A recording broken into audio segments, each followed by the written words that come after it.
Listo, estamos ya grabando, entonces sean todas y todos bienvenidos a nuestra charla del día de hoy. Como les mencionaba previamente, nuestra charla del día de hoy va a ser muy importante porque vamos a hablar de diseños de investigación más en profundidad y vamos a hablar también de los sesgos, los principales sesgos que uno puede cometer como investigador que pueden echar al traste o afectar la validez interna de nuestros estudios. Entonces voy a compartirles pantalla. Me comentan cuando ya estén viendo la presentación. Muy bien. Entonces, arranquemos con el módulo de diseños. A ver, miremos este de acá. Muy bien. A ver, lo colocamos en presentación. Listo. ¿Ya lo están viendo? Sí. Sí, sí, señor. Bueno, muy bien. Entonces, sean todos y todos bienvenidos a la charla del día de hoy. ¿Cuál es el objetivo de la charla del día de hoy que ustedes deben tener en cuenta? Quiero que miren, de acuerdo a su pregunta de investigación, a lo que ustedes están trabajando en sus grupos de trabajo, cuál de los que hoy vamos a revisar en profundidad sería el mejor diseño que podría dar respuesta a su pregunta de investigación, ¿ok? Entonces, ese es el objetivo del día de hoy. Creo que alguien entró o ya está pidiendo acceso. Me avisan porque yo no visualizo a los que están pidiendo acceso. Vamos a ver si hay alguien que está pidiendo acceso. Sí, aquí alguien está pidiendo acceso. Muy bien. Juan Diego. Perfecto. Entonces sigamos avanzando. Muy bien. Entonces, como les decía, la charla del día de hoy, póngale muchísima atención porque esta charla les va a dar los elementos fundamentales para que ustedes escojan el diseño. El diseño de investigación, como les digo, el diseño de investigación tiene que ser el mejor diseño que permita dar respuesta a la pregunta de investigación. Entonces, sean todos y todas bienvenidos a esta charla de diseños de estudios epidemiológicos. Muy bien, arranquemos con un aspecto fundamental y es que vamos a mirar que los diseños, ¿a qué se refieren? El diseño se refiere al plan o estrategia concebida para obtener la información que se desea. O sea, cómo yo voy a tener un plan para obtener toda la información de todas las variables que yo quiero incluir en mi estudio. En el enfoque cuantitativo, porque estamos hablando de enfoque cuantitativo, no hemos llegado a enfoque cualitativo, que lo veremos al final del curso. En el enfoque cuantitativo, el diseño pretende hacer que el investigador utilice este diseño para analizar la certeza de las hipótesis formuladas en el contexto particular, en un contexto específico, y para que aporte evidencia respecto a los lineamientos de la investigación, si es que no tiene hipótesis, ¿no? Acuérdense que no todos los diseños tienen hipótesis, pero cuando no hay hipótesis, pues entonces el diseño de la investigación permite en un momento determinado mostrar evidencia sobre lo que se quería hacer en la investigación cuando se hizo la pregunta, pero cuando hay hipótesis, el diseño de la investigación debe permitir dar respuesta a esta hipótesis. Entonces es bien importante tener en cuenta esto. Aquí hay una tablita muy interesante en donde hablamos de los principales diseños de investigación que en la clase anterior los esbozamos en forma global. Aquí tenemos, por ejemplo, el ensayo aleatorizado. Aquí tenemos el pseudo experimento, aquí tenemos el estudio de cohorte, aquí tenemos los estudios de casos y controles, aquí tenemos los estudios como un estudio de una encuesta, que es un estudio descriptivo, aquí tenemos un estudio ecológico o de conglomerados. Fíjense cómo es la asignación de la exposición. Cuando usted hace un ensayo aleatorio, usted hace una intervención. Y esa intervención es una exposición que va a generar, va a exponer a los participantes, a un grupo de participantes a esa intervención y a otros no. Entonces, la asignación de la exposición en un ensayo aleatorizado debe ser aleatoria. Y si usted hace aleatorio esa asignación, pues usted tiene un ensayo clínico aleatorizado. Pero a veces uno no genera aleatorización, sino lo hace por conveniencia o asigna la intervención a todo el grupo o no tiene grupo control o el grupo control no está asignada su intervención aleatoriamente. Cuando uno rompe la aleatorización, entonces uno tiene lo que se llama un pseudo experimento, un pseudo experimento. En cambio, Y estos dos son pues, del área de estudios experimentales, ¿verdad?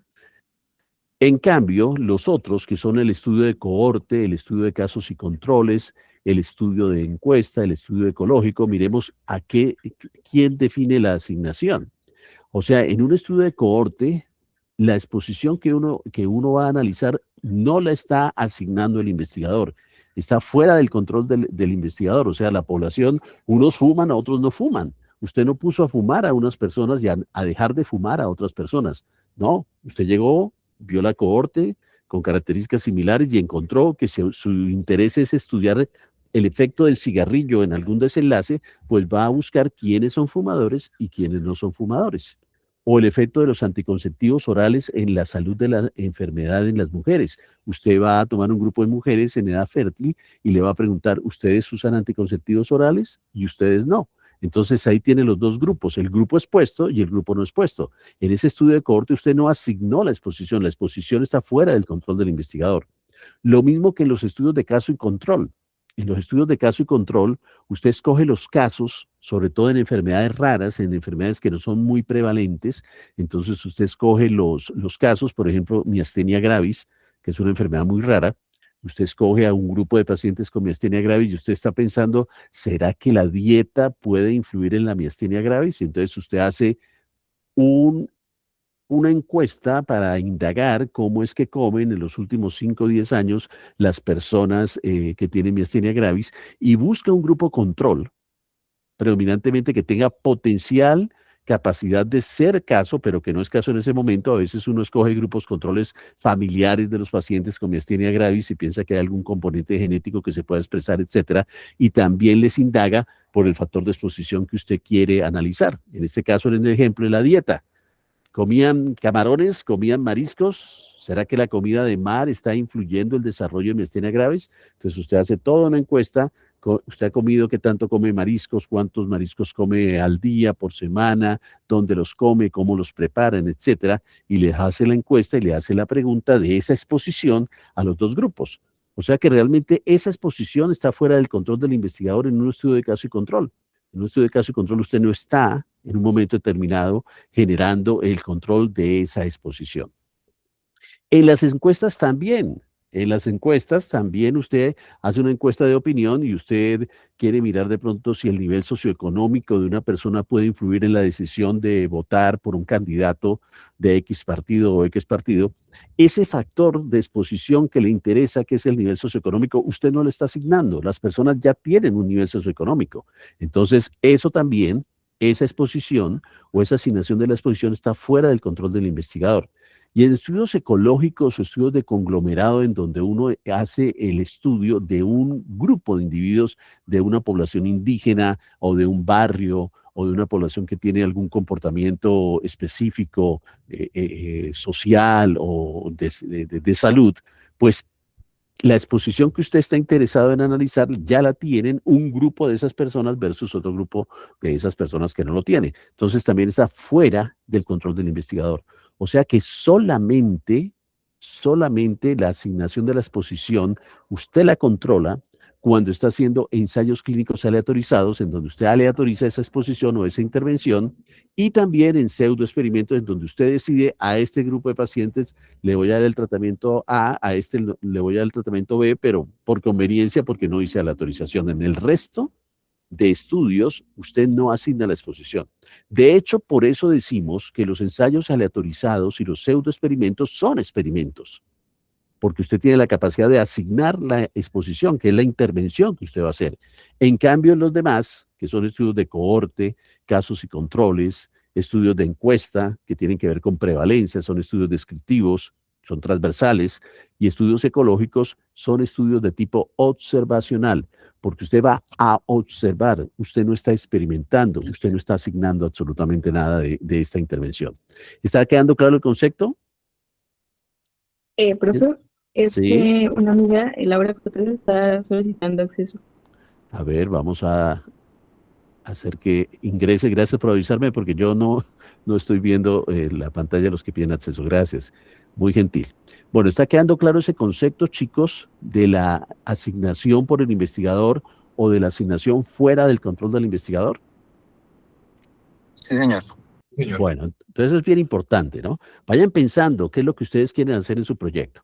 Ahora, en cuanto a al número de observaciones por individuo, ¿qué tanto es las observaciones por individuo? ¿Cómo se comportan esas observaciones por individuo? Por lo menos en los ensayos clínicos, usted observa al individuo en la línea base y usted lo sigue en el tiempo hasta que haga el desenlace de interés. O sea, es un estudio longitudinal, porque usted arranca de la fase cero cuando ingresó el participante, él tiene la exposición o no la tiene, ahí divide los dos grupos, y usted lo sigue en el tiempo, pero ninguno de esos dos grupos tiene el desenlace. Es un estudio longitudinal, o sea, todo ensayo clínico es un estudio longitudinal que sigue a los pacientes en el tiempo. Todo pseudoexperimento también es un estudio longitudinal que sigue a los pacientes en el tiempo. En los casos de estudios de cohorte, los estudios de cohorte, también los pacientes son asignados, usted analiza la exposición y usted lo sigue en el tiempo. Todos son estudios longitudinales, esos estudios de cohorte. En casos y controles, uno podría decir, puede ser un estudio longitudinal o transversal. ¿En qué sentido podría enfrentar esto? Es que usted en el caso y control, usted está mirando en el mismo momento el desenlace, tengo miastenia, no tengo miastenias, y la exposición. Usted ha o no ha en un momento determinado consumido los mariscos que estábamos diciendo. Entonces, podría desde ese punto de vista, como usted lo está abordando en este momento y lo está interrogando en este momento, podría decir que es transversal, porque en el mismo momento usted le está mirando el desenlace y mirando la exposición. Sin embargo, también podría alguien decir, pero es que esa exposición no fue en ese momento. Él lleva tomando, usted le dijo que cuántos mariscos o cuánto estaba comiendo mariscos en los últimos 5 años. Entonces, desde esa segunda perspectiva, usted podría decir, pero entonces la exposición, aunque yo la pregunto en este momento, es una exposición que viene en el pasado, que es una exposición retrospectiva. Entonces, desde que él empezó a comer mariscos hasta hoy que yo le pregunto, han pasado tantos años, entonces podría ser un enfoque, o algunos podrían decir es algo longitudinal retrospectivo. Pero obviamente si es uno estricto, realmente los casos y controles son más estudios transversales o estudios en donde usted está preguntando en el mismo tiempo la exposición y el desenlace. Pero algunos, ahí viene la discusión, algunos dicen, pero es que esa exposición no está en este momento, la viene con una historia pasada. Entonces, por eso algunos le dan también una connotación longitudinal. Ahí está la discusión para que les quede claro, ¿no? En encuestas específicamente, siempre que haga una encuesta, el estudio de una encuesta es un estudio de opinión, etcétera, o de prevalencia, cuál es la prevalencia de la hipertensión aquí en Bucaramanga, etcétera, va a ser de naturaleza transversal. Y los estudios ecológicos o conglomerados, como vamos a ver ahora más adelante, podrían tener también la connotación o longitudinal o transversal. En cuanto a los criterios de selección de la población en estudio, entonces usted, para seleccionar las poblaciones en un ensayo clínico o en un pseudo experimento, usted se basa en la pregunta de investigación y en la población que le interesa analizar, pero no depende de la exposición, porque la exposición la va a dar usted. Y no depende del desenlace, porque el desenlace usted lo va a seguir en el tiempo. Entonces, los pacientes usted los recluta según las características poblacionales del problema que quiere estudiar. No, yo quiero mirar si el tratamiento intensivo versus el tratamiento estándar mejora los desenlaces cardiovasculares. Pero entonces, ¿cuál es la población? La población son hipertensos. Entonces, yo voy a seleccionar esa hipertensos. Pero los hipertensos son las características de la población y no es la intervención ni es el desenlace, entonces no va a jugar ahí un papel importante ese criterio de selección ni la exposición del desenlace. En los estudios de cohorte, a usted sí le interesa seleccionar a los pacientes por la exposición. Me interesa el efecto del cigarrillo sobre el desarrollo, por ejemplo, de POC. Entonces, yo sí necesito que en mi grupo haya pacientes que fuman y haya pacientes que no fuman. Entonces, la exposición va a ser muy importante para engranar esos dos grupos, para posteriormente seguirlos a ver quién hace POC y quién no hace POC durante el transcurso del tiempo. En los casos y controles, el ensamble es a partir del evento, es a partir del desenlace, porque los estudios de caso y control, usted lo que busca es el caso. ¿El caso por qué? Porque es una enfermedad rara. Los estudios de casos y controles son para enfermedades raras. Entonces, de baja prevalencia, algunos dicen de menos del 10%. La miastenia gravis es una enfermedad muy rara, hay muy pocos pacientes, entonces usted va y busca a los pacientes con miastenia gravis y después busca a los grupos controles, que un grupo control, vuelvo a decir, es aquel paciente que potencialmente podría desarrollar miastenia gravis, pero que no la tiene en este momento. Por eso, como les digo, a veces si hay enfermedades que tengan componente genético, heredofamiliar, uno tiende a buscar familiares relacionados con ese paciente que está enfermo, pero que en ese momento no tengan la enfermedad. Entonces, uno va a escoger o asignar esos grupos a partir del desenlace, o sea, a partir del evento. En los estudios de encuesta, usted no tiene en cuenta ni la exposición ni el desenlace, igual que en los estudios ecológicos. La temporalidad. La temporalidad es bien importante que ustedes lo tengan en cuenta, porque en los ensayos aleatorizados y en los pseudoexperimentos, la temporalidad es prospectiva. Usted arranca desde hoy y lo sigue hasta el desenlace, tanto en ensayos clínicos aleatorizados, tanto en pseudoexperimentos como en estudio de cohorte. Pero en estudios de cohorte yo puedo tener cohortes prospectivas. Yo arranqué hoy, que es 23 de julio del 2026, y seleccioné a mis pacientes con Chagas y los seguí hasta que hicieran el desenlace, pero eso es prospectivo, longitudinal prospectivo. Pero también puede existir un enfoque retrospectivo. Yo voy a estudiar los pacientes con enfermedad coronaria del estudio Rotterdam. El estudio Rotterdam empezó en 1990 y ha venido seleccionando a los pacientes hasta la fecha del día de hoy. Y yo tengo esa base de datos.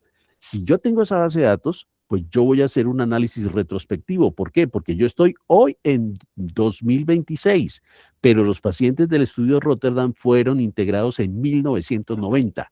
Entonces yo me voy a la base de datos de 1990 y entonces yo voy a analizar qué pasó desde 1990 hasta ahora porque tengo esa información. Entonces la temporalidad va a ser una temporalidad retrospectiva, porque voy a ver a partir de hoy lo que pasó desde el pasado con ellos, pero sigue siendo una cohorte. O sea, las cohortes pueden ser prospectivas o retrospectivas, pero las cohortes siempre siguen a los pacientes. Cuando empezó el estudio Rotterdam en 1990, los pacientes no estaban infartados. A medida que fue pasando el tiempo, se fueron infartando. Entonces, es un estudio longitudinal que es un estudio retrospectivo desde que yo lo estoy viendo desde ahora. Pero si yo hubiera empezado con el estudio de Rotterdam desde el 90, siguiéndolos a ellos, para mí sería un estudio prospectivo, ¿ok? Los casos y controles, obviamente, los casos y controles, ahí viene la discusión. Si la exposición vino antes, entonces yo estoy haciendo lo prospectivo, retrospectivo, pero en general la discusión va más hacia qué es retrospectivo. ¿Por qué? Porque yo tengo el caso, tengo el control y yo le estoy buscando la exposición que ocurrió años antes. O sea, estoy yendo en el tiempo hacia atrás. O sea que la discusión es más predominantemente para pensar que los casos y controles son retrospectivos. Los estudios de encuesta también son retrospectivos porque yo estoy buscando factores, criterios, determinantes de esta persona que vota por este y otro o que tiene un nivel socioeconómico X y Y. Entonces, todo lo que estoy viendo ahora, pues son cosas de factores de exposición que vienen desde el pasado, ¿no?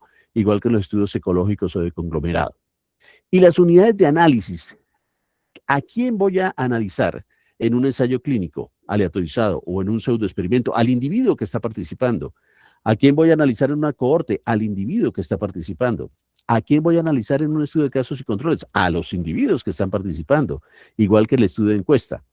Pero los estudios ecológicos o de conglomerados, la unidad de análisis no es la persona, es el grupo. Una comunidad indígena, una comunidad LGTBI, una comunidad de mujeres, etcétera, etcétera. No, una comunidad de médicos que estoy estudiando o estudiantes de medicina y quiero analizar los estudiantes de medicina como un conglomerado, como un estudio ecológico. Entonces ahí voy a analizar la población o el grupo particular como tal. Entonces vayan pensando, chicos, cómo es mi estudio, qué quiero hacer, dónde se va a ir ubicando en un momento determinado. Bueno, entonces, para concretar aquí algo importante, si la asignación de la exposición o intervención es hecha por el investigador, o sea, la controla el investigador, asigna esa exposición a los individuos y si la asigna de manera aleatoria, usted está haciendo un experimento, un ensayo clínico, que puede ser un ensayo clínico o un ensayo comunitario. Si la asignación usted también la decide como investigador, pero no es aleatoria, usted está haciendo un cuasi experimento.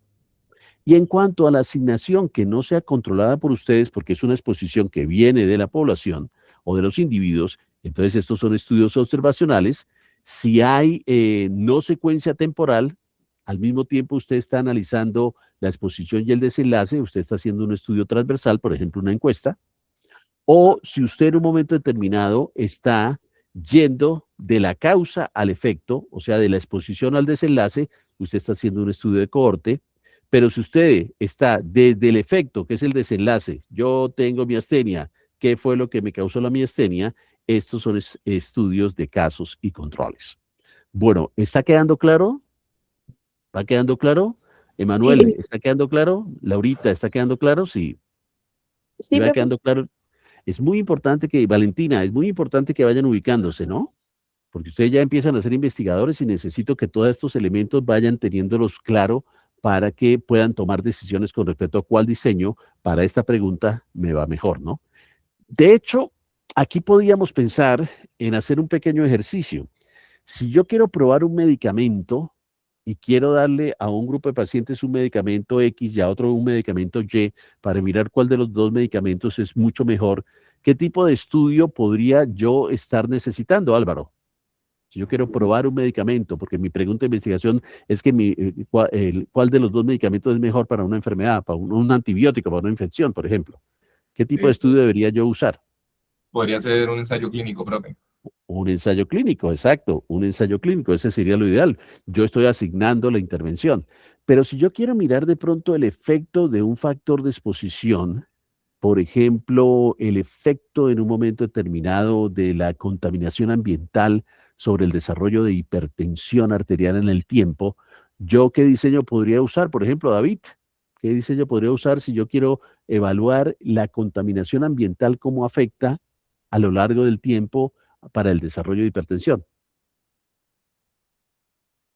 ¿David está con nosotros? No. Bueno, preguntémosle a Ángela. ¿Ángela está por ahí? sí, señor. Ángela, ¿qué Eh, dirías tú? pues no sé, a mí me parecería que un estudio de corte prospectivo para ver cómo pues va avanzando en el tiempo. Un estudio de cohorte prospectivo, no corte, sino cohorte, agrégale la H, ¿no? Perfecto, un estudio de cohorte prospectivo, exacto. Y si yo tengo una enfermedad rara, por ejemplo, yo tengo Guillain-Barré, el brote de Guillain-Barré en el hospital, hubo un brote de Guillain-Barré en el hospital y yo quiero mirar, oye, ¿qué fue lo que hizo que los pacientes desarrollaran Guillain-Barré frente a algunos otros pacientes que no lo desarrollaron?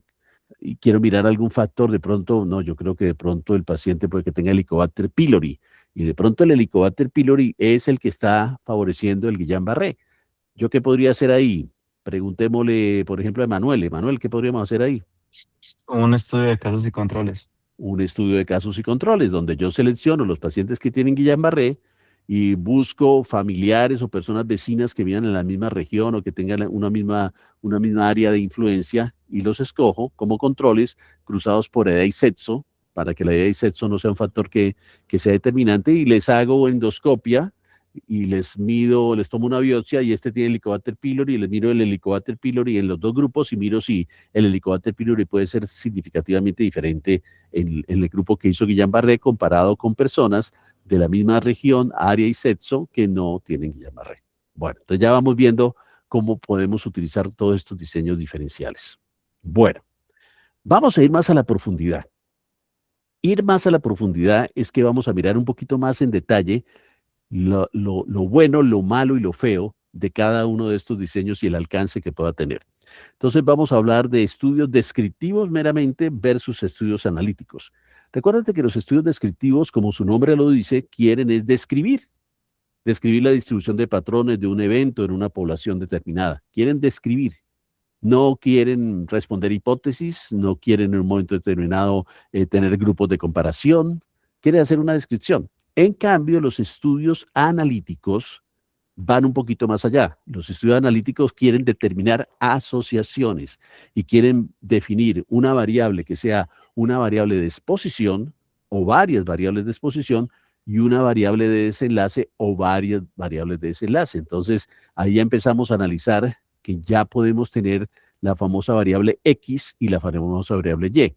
Ayer que hablábamos de clasificación de variables y hablábamos de la naturaleza y de la escala de medición y de la definición conceptual y de la definición operativa, que espero que ya esa tablita la estén haciendo en su texto de su propuesta, vale la pena también decir que las variables se pueden clasificar como variables de exposición y como variables de desenlace. Entonces, cuando tú tienes claramente definido que esta es mi variable de exposición, que estoy interesado en estudiar, y esta es mi variable de desenlace o mis variables de desenlace, y quiero mirar la asociación entre las dos, téngale que usted ya tiene un estudio analítico.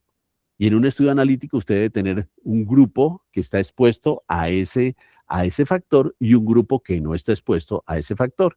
Y quiere analizarlos, ya sea aquí o en el tiempo, y mirar si existe una asociación entre esa variable X, que es la exposición, y esa variable Y, que es el desenlace. Entonces, esos se llaman estudios analíticos. Muy bien, miremos primero en detalle lo que son los estudios descriptivos.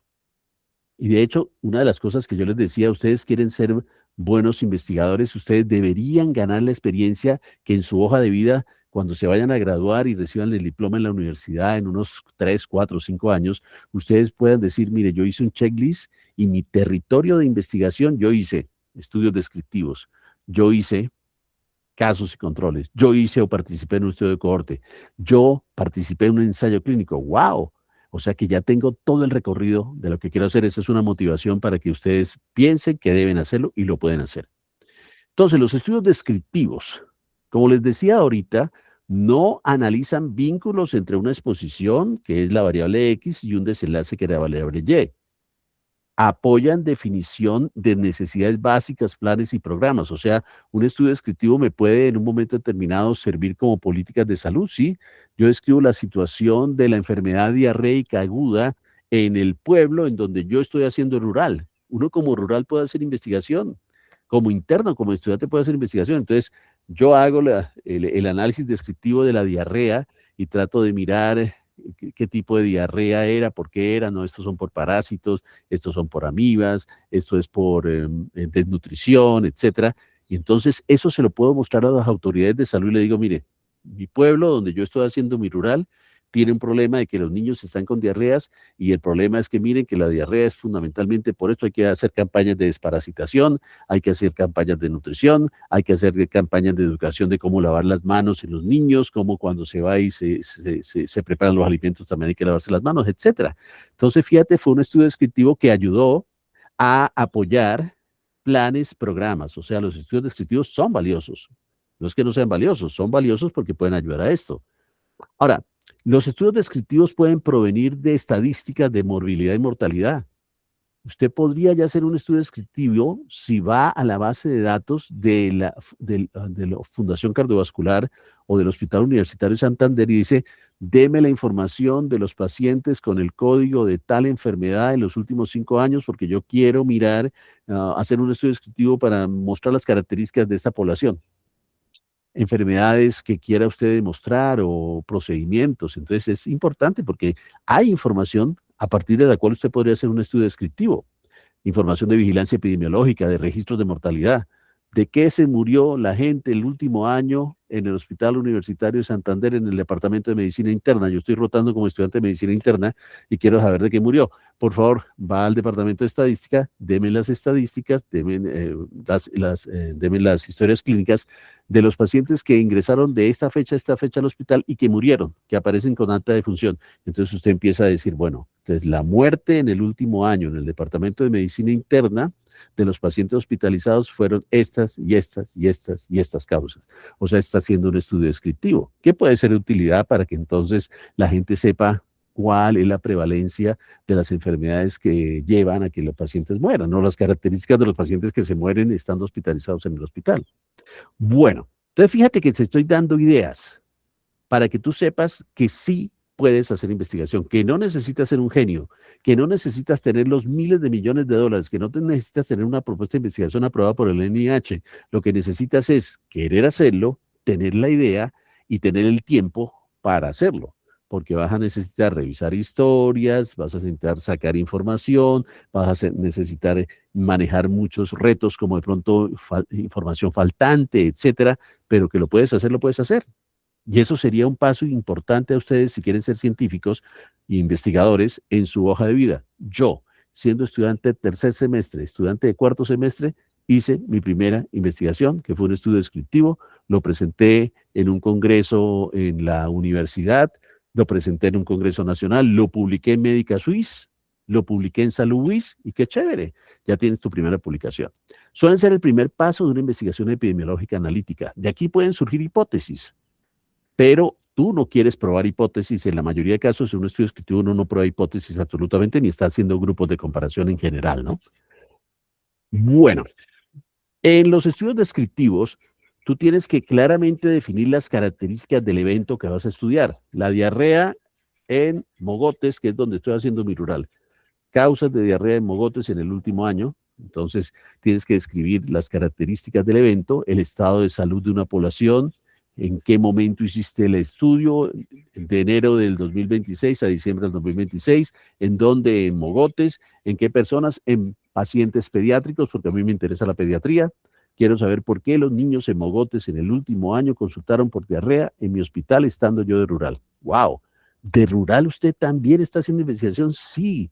Hacer investigación lo único que necesita es tu tiempo, que organices muy bien tu agenda y tus ideas, y que mires cómo ayudar a resolver problemas de salud a partir del enfoque investigativo. Fíjate que aquí no estás haciendo comparaciones, y eso es bien importante y que lo destacamos acá. Usted en un estudio descriptivo no está comparando, no tiene grupos de comparación, usted solamente describe la población o el evento o las características de lo que usted está interesado, ¿ok? Bueno, ahora, en los estudios descriptivos, uno se pregunta, bueno, ¿a qué personas? ¿Qué personas son las que voy a estudiar? ¿Quiénes son las personas que van a estudiar? Entonces usted tiene que mostrarle al lector que las características de los niños de Mogotes que usted está estudiando por estas causas de diarrea que a usted le interesa analizar, pues tienen cierta edad, fueron niños de tales a tal edad, fueron tantos hombres, tantas mujeres, la mayoría era mestiza, pero en mi pueblo hay gente afrodescendiente, hay una colonia inmigrante de Venezuela, etcétera. Entonces usted va describiendo las características y algunos aspectos que podrían estar de pronto asociados o relacionados con el hecho de que se enfermen más. Escolaridad, hábitos, estrato, etcétera. Muy bien. Con respecto al tiempo en el estudio descriptivo, ¿usted podría hacer algún tipo de comparación en el tiempo? Sí. Usted podría en un momento determinado decir, bueno, yo quiero mirar la diarrea en el último año en Mogotes en niños que consultaron a urgencias por ese motivo, estando yo en el rural. Entonces yo puedo decir, mire, en las primeras semanas cuando yo llegué hubo un pico alto de diarrea y las características de esta población que tenía el pico alto en esta época cuando yo llegué era tanto, pero a medida que pasó el tiempo fue bajando, fue disminuyendo. Aquí nos pusimos pilas, hicimos un programa de desparasitación, aquí hicimos otra serie de cosas y mira lo que pudo pasar en el tiempo. O sea, el estudio descriptivo no necesariamente tiene que ser transversal, ¿no? O sea, eso es un aspecto importante. Un estudio descriptivo puede ser un estudio descriptivo de seguimiento en el tiempo, en un momento determinado, pero estás describiendo. Tú no quieres comparar a nadie con nadie, ni quieres tener una exposición versus un desenlace, sino estás describiendo una característica de la población. Entonces, esto es un estudio descriptivo que no necesariamente tiene que ser transversal. Aquí lo estás haciendo, cómo cambió la prevalencia, por ejemplo, de diarreas durante el tiempo que tú estuviste haciendo este análisis y lo que consultaste y lo que miraste, ¿ok? Bueno, obviamente tienes que aclarar el lugar geográfico, ¿dónde lo vas a hacer? En Mogotes, muy bien. Y mirar en un momento determinado si ese Mogotes, los casos vienen más del área rural, es que tales veredas tenían más casos, los niños predominantemente venían de tales veredas o venían de la periferia del pueblo, etcétera. Aquí, por ejemplo, hay un mapa de un estudio descriptivo de notificación de dengue en la ciudad de Bucaramanga, en el municipio de Bucaramanga. Entonces, ya esta información está en la Secretaría de Salud y uno puede decir, mire, ¿de dónde vivían las personas que fueron reportados con dengue clásico? ¿De dónde venían o dónde viven las personas que fueron reportados con dengue hemorrágico? Y entonces uno empieza a encontrar sectores que probablemente puedan tener más mosquitos infectados con este dengue, o personas que ya tuvieron dengue previamente y al tener un segundo dengue pues aumenta más el riesgo del dengue hemorrágico, porque recuerden que el dengue hemorrágico son 4 serotipos. Uno en la vida, el dengue en general, perdón, no hemorrágico. El dengue en general son 4 serotipos. Uno en la vida puede sufrir 4 veces de dengue. Pero el asunto es que si uno ya ha tenido previamente dengue, el hecho de volver a tener dengue aumenta las posibilidades de dengue hemorrágico. Entonces dice uno, miércoles, a mí ya me dio dengue, si me vuelve a dar dengue, de pronto el chance de que tenga de hemorrágico va a ser más alto. Entonces ahí viene el concepto fundamental de lo que estamos viendo acá, ¿no? Todos son estudios descriptivos. Ahora, en los estudios descriptivos aplican los reportes de caso. Ustedes deberían pensar en levantar sus orejitas, levantar su intelecto y mirar si hay un caso de mi autopsia este semestre que voy a entrar a patología, que es interesante, yo tengo que documentarlo muy bien y tengo que publicarlo, porque es un caso de una presentación atípica. Y esos casos de CPCs deberían publicarse. No que yo estoy pasando por medicina interna o por semiología y estoy viendo un caso espectacular, pues debería usted documentarlo y reportarlo. Por ejemplo, el Annals of Internal Medicine tiene una revista solo exclusiva para casos clínicos. Entonces usted ya tendría una publicación internacional con un caso clínico desde estudiante de los casos que vienen, que son floridos, que son rarísimos, presentaciones raras, evoluciones aumentadas por complicaciones en nuestros pacientes que no se ven en ninguna otra parte del mundo y que son casos que enseñan. Entonces, párenle bolas a que este curso sirva para que ustedes se motiven a hacer un reporte de caso. Y si en dado caso necesitan ayuda, pues cuentan conmigo, que yo les puedo orientar, les puedo colaborar y les puedo ayudar a formar ese reporte de caso, ese primer reporte de caso. Pero también ustedes podrían hacer una serie de casos. No, a mí no me interesa un caso, me interesa un grupo de casos. Me interesan los pacientes de Guillain-Barré, me interesan los pacientes de leucemia, me interesan los pacientes de cáncer gástrico, me interesan los pacientes de enfermedad cardíaca, me interesan los pacientes de Chagas. Y usted va perfilando su gusto, no solamente por la investigación, sino por el área temática que quiera más adelante especializarse. Qué interesante sería que cuando ustedes dentro de unos años quieran presentarse a la residencia en neurología, su hoja de vida aparezca, mira, es que cuando yo era estudiante yo hice un casito de neurocisticercosis. Después hice una serie de neurocisticercosis. Después hice una de Guillain-Barré. Después hice otra de esclerosis lateral amiotrófica. Y entonces cuando usted se presente a la residencia, este señor o esta señora, este chico o esta chica está desde pequeño demostrando su valor en el interés por la neurología. Señor, usted no tiene que esperar 5, 6, 7 años o esperar siempre eternamente para hacer su especialidad. A usted lo necesitamos porque usted desde pequeño está mostrando su interés por la investigación y su interés por el tema. Entonces, a veces uno se pregunta, chicos, ¿por qué a la gente le va bien o a la gente le va mal? ¿Por qué a la gente en un medio como el nuestro, que tiene muy poquitas plazas de residencia en especialidades, nunca llega a cumplir su sueño de ser residente y se tienen que ir por fuera del país para hacer residencias por fuera, y a algunos a otros les queda más fácil? Entonces ustedes dirán, no, es que tiene plata, no, es que el tipo era un genio, era más inteligente, no, es que tiene todo lo que corresponde a que es el hijo de Julanito de tal, es el amigo del amigo del amigo, etcétera. Pues les cuento la verdad que no siempre es así. Cuando usted muestra su hoja de vida y su hoja de vida es tan contundente que usted no solamente tiene buenas calificaciones, sino además ha hecho investigación, ha aportado, ha ido a eventos, ha ido a seminarios, ha publicado, y además del área o del tema que usted está interesado, nunca se le van a cerrar las puertas. Al contrario, se le va a abrir 1, 2, 3 o 4. Pero lo que pasa es que uno, como estudiante o como ser humano, piensa siempre en el momento actual. No, a mí lo que me interesa es pasar la materia en 5. A mí lo que me interesa es solamente dedicarme a esto, y no proyecta hacia futuro. Y cuando se presenta a las residencias y a las especialidades, pues tiene una desventaja porque otros sí pensaron, como ustedes están haciendo, porque hicieron este curso, de que sí vale la pena investigar y sí vale la pena aprovechar y sí vale la pena producir. Entonces ustedes de entrada tienen una ventaja estratégica comparado con los otros compañeros que no quisieron participar o que no les interesa esta cuestión. Pero esta estrategia o esta ventaja la tienen que concretar. No solamente se puede quedar con buenas ideas, con buenos propósitos. Tienen que concretarla. Entonces, por eso tienen que empezar a pensar en el reporte de caso, en la serie de casos. Pueden hacer una encuesta transversal, situación de la investigación biomédica en los estudiantes de medicina de una facultad pública de la Universidad Industrial de Santander. Es un estudio que hay que hacer. ¿Qué tal que ustedes se pongan a indagar y hagan una encuesta en donde evalúen las características sociodemográficas, culturales, personales, económicas de los que han hecho investigación en la universidad que son estudiantes de medicina?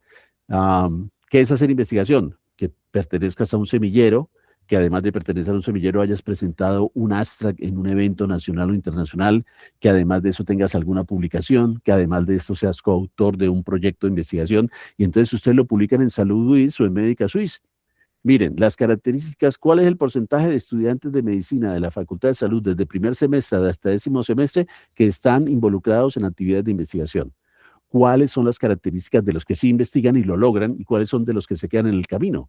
Y entonces ahí empieza usted a mostrar una evidencia de algo interesante y es un trabajo de investigación que puede servir incluso para la escuela, y no solamente aquí a nivel local, sino a nivel nacional, para que diga, oiga, entonces los que hicieron investigación fue que pertenecieron a semilleros, fue que se vincularon con tales cosas y están trabajando en tales áreas. Entonces esa es una idea que les estoy botando de que podrían ustedes hacer un trabajo de investigación descriptivo a partir de una encuesta transversal. Y los estudios ecológicos que ya veíamos que tienen que ver con poblaciones, comunidades que vamos a ver en detalle. Entonces, cuando tú haces estudios descriptivos, tú debes pensar, bueno, yo voy a hacer un estudio descriptivo, voy a hacer un reporte de caso, una serie de casos, una encuesta transversal, que puede ser también mirando la prevalencia de una enfermedad como tal, o un estudio ecológico. Bueno, miremos un poquito más en detalle cada uno de ellos. Y como les digo, ustedes deberían hacer su checklist. Mire, yo me estoy graduando, profesor, y quiero decirle que gracias al curso que yo hice en esas vacaciones, y a la idea que usted me dio, yo me puse a hacer mi checklist. Y hoy que estoy recibiendo mi diploma, mire, le puedo decir, yo ya publiqué reporte de caso, yo ya publiqué serie de casos, yo ya hice una encuesta transversal. Incluso esa idea que usted hizo, acuérdese que se unió conmigo y le hicimos, fue un estudio publicado y lo hicimos en 3, 4 meses y ya tengo mi primera publicación, etcétera, y ya hice un estudio ecológico. El reporte de caso.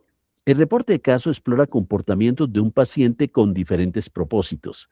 Es un mecanismo informativo. Quiere mostrar la ocurrencia de una nueva o rara enfermedad o la forma en que se presentó o se comportó esa enfermedad. Las manifestaciones no frecuentes de una enfermedad ya conocida o alertar sobre hipótesis de asociaciones, intervenciones, mejorías clínicas. Detallan ciertos procesos de las enfermedades y caracterizan bien las variables y propician una investigación más rigurosa, o sea, generan hipótesis. O sea, no es que cualquier caso tenga uno que reportarlo, porque si el caso es típico, clásico, tradicional, a no ser que sea un caso típico, clásico, tradicional de hace mucho tiempo que no se ha presentado. Por ejemplo, la polio. La polio está erradicada en el mundo, pero ¿qué tal que se presente un caso de polio y hace 50 años nadie sabe cómo es un caso de polio? Pues, hombre, reporte de caso, primer caso o nuevo caso de polio en Colombia que no se ha reportado en el mundo. O la viruela. La viruela es una enfermedad que está extinta en el mundo, en teoría, aunque los virus de la viruela están guardados en los laboratorios de las centrales militares de Rusia y Estados Unidos. Y si quieren hacer una guerra biológica, lo liberan y bueno, ahí viene la viruela. ¿Qué tal que haya una viruela, un caso de viruela, un caso raro, que hace años no se había presentado y eso pues un reporte de caso? O los casos convencionales que tienen una evolución tórpida o una evolución diferente o una evolución rara. Entonces, esos son casos que vale la pena que ustedes los reporten como tal. Entonces, hay, como les decía, varias revistas que publican reporte de casos.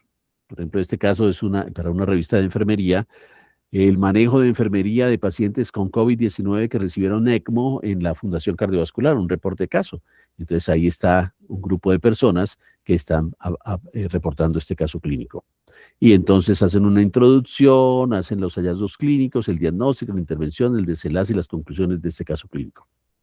Pero también podrían hacer series de casos. Las series de casos sirven para estudiar enfermedades o eventos poco frecuentes en un grupo, para que sea una serie de casos y usted considere que realmente es una serie de casos. Por lo menos usted debe tener más de 10 casos. Una serie de casos con 2, 3 casos es muy pobre. Más de 10 casos de una condición particular. No, yo escogí 10 casos de Guillain-Barré, 10 casos de esclerosis lateral amiotrófica, 10 casos de linfoma de manto, que es un linfoma rarísimo, 10 casos, 10 o más, y ya con las características de que tienen que la clasificación de la enfermedad que a usted le interesa. Usted debe identificar un problema, caracterizar las variables, establecer la importancia de la condición y debe recoger los datos que pueden ser recogidos de forma prospectiva o de forma retrospectiva. No, yo quiero mirar en un momento determinado cómo es el comportamiento de este caso estando hospitalizado. Todos los días los voy a seguir, o no, voy a mirarlo retrospectivamente lo que está en la historia clínica como tal, pero son series de casos que usted presenta como tal. Son series de casos donde usted busca describir las características, la evolución, los tratamientos, los efectos adversos, la mortalidad, la morbilidad, la sobrevida, etcétera, de estas personas. Pero no está haciendo comparaciones como tales, no está haciendo un factor exclusivo de exposición y un factor de desenlace como tal. Y usted lo puede publicar. Aquí, por ejemplo, la evaluación en enfermedad durante el tratamiento con esta característica particular de un respirador con vía aérea positiva en pacientes con falla respiratoria debida a COVID por neumonía. Y usted lo publica en una revista internacional. Muy bien. Estudios transversales que son también estudios a partir de encuestas y que son también estudios descriptivos, son estudios observacionales conocidos como encuestas de prevalencia. Se caracterizan porque el evento de interés y la variable de exposición se miden en un mismo momento, en una sola medida. O sea, en una sola medida usted está mirando el evento de interés en ese momento, ¿no? Se utilizan para mirar la frecuencia de la enfermedad en un momento dado, o sea, evaluar la prevalencia de la enfermedad, generar hipótesis de investigación e identificar posibles factores de riesgo que puedan estar relacionados con esa enfermedad. Los estudios transversales tienen algunas características. Los datos de los sujetos se recolectan sin clasificarlos a priori por la variable de exposición o desenlace. Y la calidad de un estudio transversal depende de la representatividad de la muestra, o sea, que tanto están representados en la muestra todos los elementos de la población, la tasa de no respuesta que sea pequeña, o sea, si usted hace encuestas y la gente no le empieza a responder la encuesta, usted puede correr el riesgo de hacer una cosa que llama sesgos de clasificación. Entonces, por X o Y circunstancias, solo le responden las personas que son más sanas o las personas que están más enfermas, preocupadas por la enfermedad, etcétera. Entonces, deja de ser una representación de la población como tal.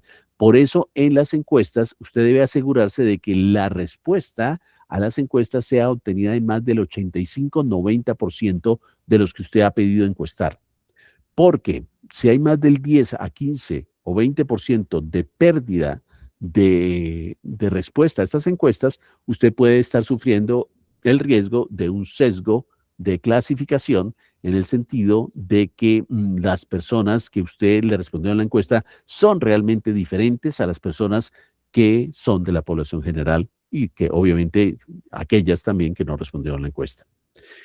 Y obviamente debe usted tener en cuenta la calidad de los datos obtenidos. Una encuesta debe diseñarse muy bien, las preguntas deben ser muy claras, no deben ser ambiguas, no deben prestarse a manipulación, no deben prestarse a no querer responder la pregunta.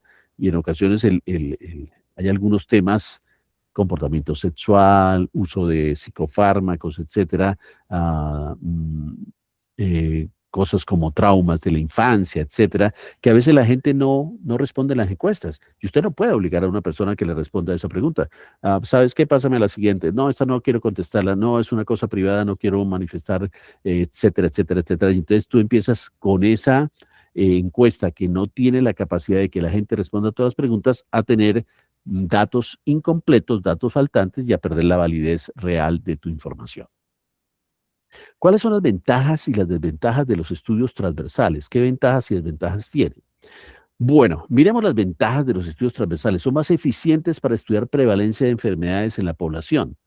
Pueden estudiar varias exposiciones de manera simultánea y son más económicas y pueden llevarse a cabo en poco tiempo. Entonces, usted puede hacer un estudio de corte transversal, el de los estudiantes que decía cuál es el estado actual de investigación de los estudiantes de medicina de la Facultad de Salud en el 2026. Usted perfectamente podría hacer ese trabajo conmigo en 3, 4, 5, 6 meses y ya tenemos la primera publicación y ya la llevamos a un congreso de educación y ya te ganaste un premio, ya fue publicada full test y wow. Y fueron 6 meses en donde usted cogió estudiante por estudiante o un grupo escogido aleatoriamente para que fuera representativo de cada uno de los semestres y les aplicó la encuesta subió toda la información, hizo el análisis estadístico en un software, hizo las gráficas, hizo el artículo y lo publicó. O sea, es muy eficiente. Un estudio de corte transversal es muy eficiente, o una encuesta o estudio transversal es muy eficiente. Recuerden que estamos hablando corte transversal, C-O-R-T-E, no es cohorte, es corte transversal. Pero ¿cuáles son las desventajas? Las desventajas es que existen problemas para identificar y medir adecuadamente la exposición. Por eso a veces hay que tener claridad de qué se está preguntando y cómo es la calidad de la pregunta para saber si realmente está midiendo lo que uno quiere medir. Son susceptibles a sesgos de selección, lo que les decía, que los que contestan la encuesta y los que no contestan la encuesta puede que sean diferentes. Entonces puede haber sesgos de selección si usted tiene muchas pérdidas en la respuesta a la encuesta como tal. Es posible confundir factores de riesgo con factores pronósticos y marcadores de enfermedad. Y existe la ambigüedad temporal causa-efecto. Como tú estás preguntando ahora, tú no estás haciendo el seguimiento de los pacientes, entonces la temporalidad causa-efecto no se puede evaluar en este momento determinado, pero son valiosas como tal porque brindan información y pueden generar hipótesis. Bueno, entonces fíjate cómo tú puedes terminar analizando un estudio de encuesta o estudio transversal. Entonces usted tiene aquí la población blanco, que es la población que le interesa. La población blanco podría ser en un momento determinado estudiantes de medicina en universidades públicas en Colombia. Muy bien, perfecto. Y entonces usted quiere mirar que hay algunos que no son elegibles, hay otros que no quieren participar, y entonces usted va a tener una población que es la población de estudio, la que va a contestar su encuesta, ¿verdad? Entonces, esa población de estudio que va a contestar su encuesta va a tener en un momento determinado de pronto un desenlace que usted quiera analizar en este estudio. Usted en un momento determinado hace investigación en la universidad, ese es el evento, pertenece a hecho investigación, sí o no. Y lo otro, entonces, ¿qué factores podrían estar jugando un papel importante? Entonces usted dice, bueno, yo quiero mirar con respecto al nivel de desempeño académico. Entonces, los pacientes con nivel de desempeño académico alto o estudiantes con nivel de desempeño académico alto versus bajo. Entonces usted tiene una posible pregunta de investigación. ¿Es el nivel académico, el desempeño académico medido a través de su promedio de notas ponderadas un factor que explica que la persona tenga más tendencia a hacer o a no hacer investigación? Y entonces aquí usted puede tener, estos señores aquí hacen investigación, estos señores aquí no hacen investigación, ellos son señores de alto puntaje, usted define tener un alto puntaje más de 4 ponderado versus tener un puntaje más bajito de 4, que entonces es un puntaje no de excelencia, y usted trata de cuadrar la casilla aquí A, B, C y D. ¿Qué es A? Los estudiantes de nivel ponderado de más de 4 que hacen investigación. ¿Qué es B? Los estudiantes de menos de 4 que hacen investigación. ¿Qué es C? Los estudiantes de más de 4 que no hacen investigación. ¿Y qué es D? Los estudiantes de menos de 4 que no hacen investigación. Y aquí usted puede empezar a mirar en los estudios transversales medidas de efecto. Una medida de efecto se llama la razón de Momius o razón de prevalencia. Y la razón de Momius o razón de prevalencia es multiplicar A por D dividido en B por C. Y aquí entonces usted puede decir, bueno, ¿será que el nivel académico podría estar en un momento determinado relacionado con que la persona haga o no haga investigación? Entonces, de esta manera, los OR, la razón de Momius o razón de prevalencia, es una medida de efecto que es muy frecuentemente utilizada no solamente en estudios descriptivos de corte transversal, sino que también se pueden utilizar en casos y controles e incluso en ensayos clínicos se podría usar. Pero esta razón de Momius o razón de prevalencia o OR no se puede utilizar en estudios de cohorte longitudinal. En estudio de cohorte longitudinal los OR no son aplicables. Bueno, muy bien. Estudios transversales, por ejemplo, prácticas y barreras hacia la evaluación física entre enfermeras trabajando en la unidad de cuidados intensivos, un estudio cross-seccional que se publica. Bueno, muy bien. Miremos otro tipo de estudio descriptivo, no hemos salido de los estudios descriptivos. Otro estudio de tipo descriptivo son los estudios ecológicos. Hemos dicho que los estudios ecológicos, la unidad de análisis de los estudios ecológicos no es el individuo, es un grupo de individuos, es un grupo geográfico o cultural. Entonces, por ecología se habla de un grupo específico, indígenas, afrodescendientes, comunidad LGTB, mujeres embarazadas, o sea, sobre todo grupos ecológicos de áreas geográficas, específicamente más dirigido a áreas geográficas y culturales, o sea, más dirigido, por ejemplo, a indígenas, más dirigido a afrodescendientes, más dirigidos a LGTI, o sea, más dirigido a comunidades que tienen una característica cultural común o geográfica común.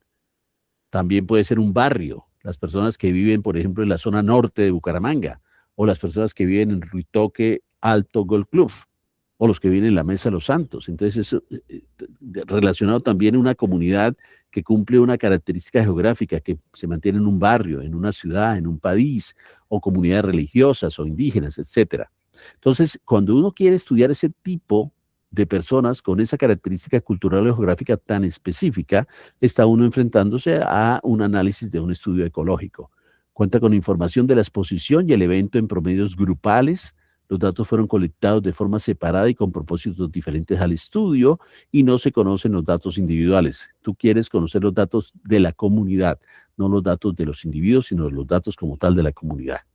¿Cuáles son las ventajas y las desventajas de los estudios ecológicos? Son sencillos de realizar, son económicos, se pueden realizar en poco tiempo, permiten estudiar grandes grupos poblacionales y pueden realizarse por medio de estadísticas vitales u otros registros nacionales. Incluso usted puede ir al DANE, al Departamento de Estadística Nacional, y ahí esta información está online, pueden consultarlo. Por ejemplo, las características de la población de indígenas arhuacos. Y usted podría tener toda esa información de la distribución por edades, de la cantidad de vacunas que tienen, de la mortalidad infantil, y usted puede tomar esa información y hacer una investigación a partir de un estudio ecológico. Mi estudio ecológico me interesaba el estado de salud de la población indígena de La Guajira, entonces, o de Santa Marta. Y esa información está, y usted lo puede publicar, lo puede analizar y lo puede publicar, y es una investigación, porque usted está haciendo un estudio ecológico y que quería mostrar qué era lo que yo quería mostrar. Yo quería mostrar el estado de salud y los determinantes de salud de una población indígena en la Sierra Nevada. O yo quiero mirar los factores de riesgo cardiovascular de la población de Chocuana. Entonces, en el DANE hay estadísticas de la población chocuana, no, del área de la minería. Yo quiero mirar en la minería qué hay al respecto de ciertos determinantes de salud de los mineros. Entonces, esos son estudios ecológicos, ¿no? ¿Cuál es lo negativo? No permiten hacer ajustes por diferencias presentes a escala individual, no tienen información sobre factores de confusión, o sea, no pueden corregirse los resultados y no permiten establecer relaciones causales, o sea, tiene sus limitaciones, ¿no? Pero que se puede hacer perfectamente, ustedes lo pueden hacer porque hay bases de datos abiertas en Colombia para poblaciones específicas y hacer un estudio ecológico lo podrían ustedes hacer. Y bueno, ya salimos de los estudios descriptivos. Sí, Álvaro, pregúntame. A salir de esos estudios descriptivos, tenía una pregunta respecto a los estudios transversales y ecológicos. ¿Cuánta es la población, digamos, aceptable como para hacer uno de esos estudios? Bueno, eso es una pregunta muy buena que te la voy a responder dentro de 2 o 3 clases cuando vamos a hablar de tamaño de muestra. Entonces, cuando vamos a hablar de tamaño de muestra, entonces hay diferentes formas en que usted calcula de acuerdo a la exposición o al desenlace que espera y a las características del problema.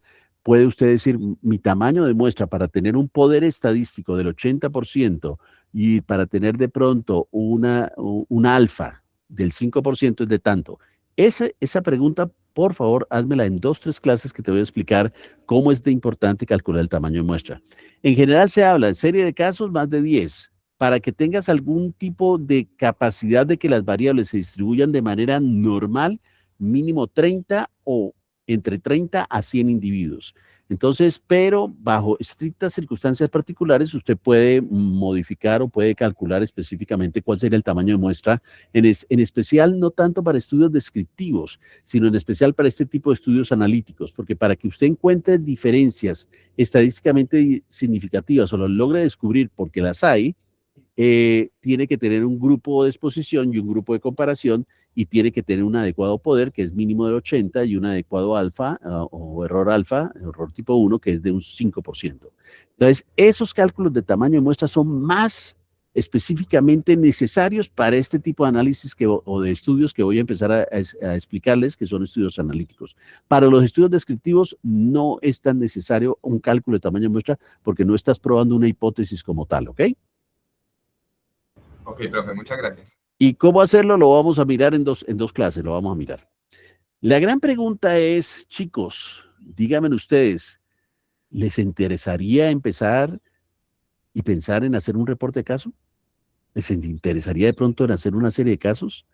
¿Les interesaría de pronto en hacer el estudio de encuesta transversal para mirar el estado de investigación de los estudiantes de medicina de la Facultad de Salud de la UIS, a ver cómo andamos en medicina?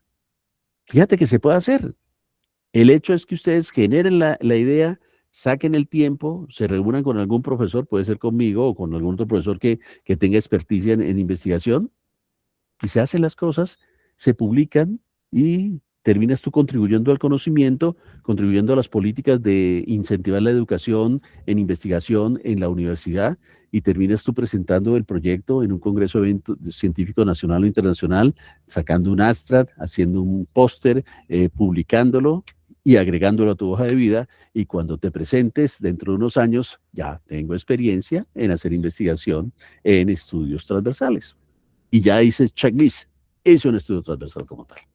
Bueno, sigamos avanzando, porque ahora nos vamos al siguiente escalón en cuanto a nivel de evidencia, en cuanto a complejidad, en cuanto a validez científica, que son los estudios analíticos. Como les decía, los estudios analíticos ya requieren tener un grupo control. Ya no solamente vas a tener un grupo que le vas a describir todas las características, sino tienes un grupo al cual vas a comparar con otro grupo, fundamentalmente basado ya sea en que este grupo tiene la exposición y este otro grupo no tiene la exposición, o basado en que este grupo tiene el desenlace y el otro grupo no tiene el desenlace. Entonces, si tú estás interesado en comparar que este grupo tiene la exposición y este no tiene la exposición, entonces tú estás en el mundo de los ensayos clínicos, de los cuasi experimentos y de los estudios de cohorte. Porque en los ensayos clínicos y cuasi experimentos tú asignas la exposición, que ya no se llama exposición, se llama intervención. A este le doy el tratamiento A y a este le doy el tratamiento B. Si se lo doy aleatorizado, tengo un ensayo clínico aleatorizado. Si no, yo no los aleatorizo. Si yo decidí que esto se toma en el A y este se toma en el B, yo tengo un cuasi experimento. Pero ahí tengo yo un estudio en donde yo estoy definiendo, basado en la exposición o basado en la intervención en este caso, el grupo. Ahora, las cohortes. Yo estoy interesado en el efecto de fumar sobre un desenlace específico, un desenlace cardiovascular, un desenlace específico. Entonces, ¿yo qué estoy haciendo? Yo estoy teniendo un grupo que sé que está fumando y otro grupo que no está fumando. Entonces, también basado en la exposición, yo estoy ensamblando esos dos grupos para hacer la comparación. Y en casos y controles, yo estoy basándome en el desenlace. Estos tienen miastenia gravis, estos no tienen. Estos tienen esclerosis lateral amiotrófica, estos no tienen. O sea, estoy ensamblando los grupos para que voy a comparar basándome en el desenlace, no basándome en la exposición o intervención, sino en el desenlace. Pero todos estos ensayos analíticos lo que buscan es comparar dos grupos y mirar qué factores o determinantes hacen que sean diferentes o que estén esos factores determinantes distribuidos diferentes en uno u en otro grupo. Y entonces empiezo yo a buscar asociaciones. ¿Cuál es la asociación entre el cigarrillo y morirse? ¿O cuál es la asociación entre la miastenia gravis y haber consumido mariscos comparado con los que no tienen miastenia gravis y su consumo de mariscos? Entonces son los estudios analíticos. Empecemos hablando por el top 10. El top 10, el más alto, el de más evidencia, que es el ensayo clínico aleatorizado. El ensayo clínico aleatorizado también se llama experimento controlado en seres humanos Y se caracteriza porque el investigador asigna la exposición. Y cuando yo asigno la exposición, esa exposición deja de llamarse exposición y se llama intervención. Muy bien. Estos ensayos clínicos quieren evaluar la seguridad y la eficacia de una intervención. ¿Qué tan segura es y qué tan eficaz es?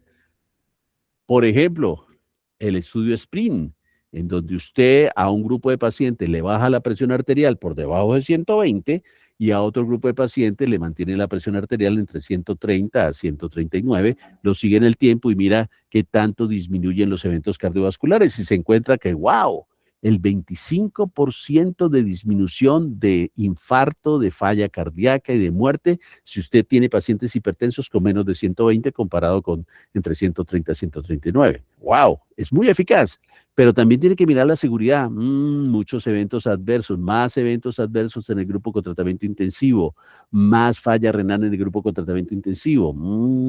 Caramba. Y después aparece un doctor Oscar O'Neill que le hace otro análisis y le dice, además, esta eficacia que usted mostró al inicio se va perdiendo en el tiempo.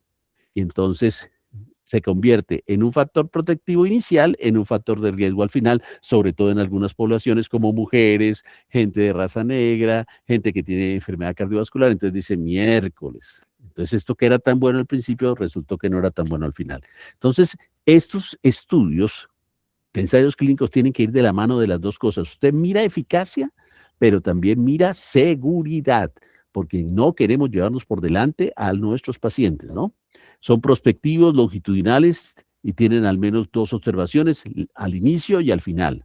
Pueden tener una observación al inicio, una observación al final, si usted va a utilizar un modelo de costo tradicional, pero usted puede utilizar, y eso es lo bonito en sus proyectos, que usted podría tener medidas repetidas, ¿no? Yo voy a hacer el electrocardiograma digital cada 3 meses, al inicio, a los 3 meses, a los 6 meses, a los 9 meses, al año, y voy a seguir a los pacientes por 1 a 2 años, a ver si la dinámica del cambio en el tiempo de esa señal digital electrocardiográfica analizada por inteligencia artificial me está marcando quién es el que se va a complicar y quién es el que no se va a complicar, porque los chagásicos no todos se complican, hay algunos que se mueren de muerte súbita, hay unos que evolucionan del estadio A, B, C y D hasta la muerte y otros no. Entonces, esos estudios longitudinales podrían tener solo 2 medidas, el inicio y le hago solo un electrocardiograma digital y miro qué pasó, o no, le hago varios y miro la dinámica del cambio en el tiempo de esas señales, que sería súper interesante.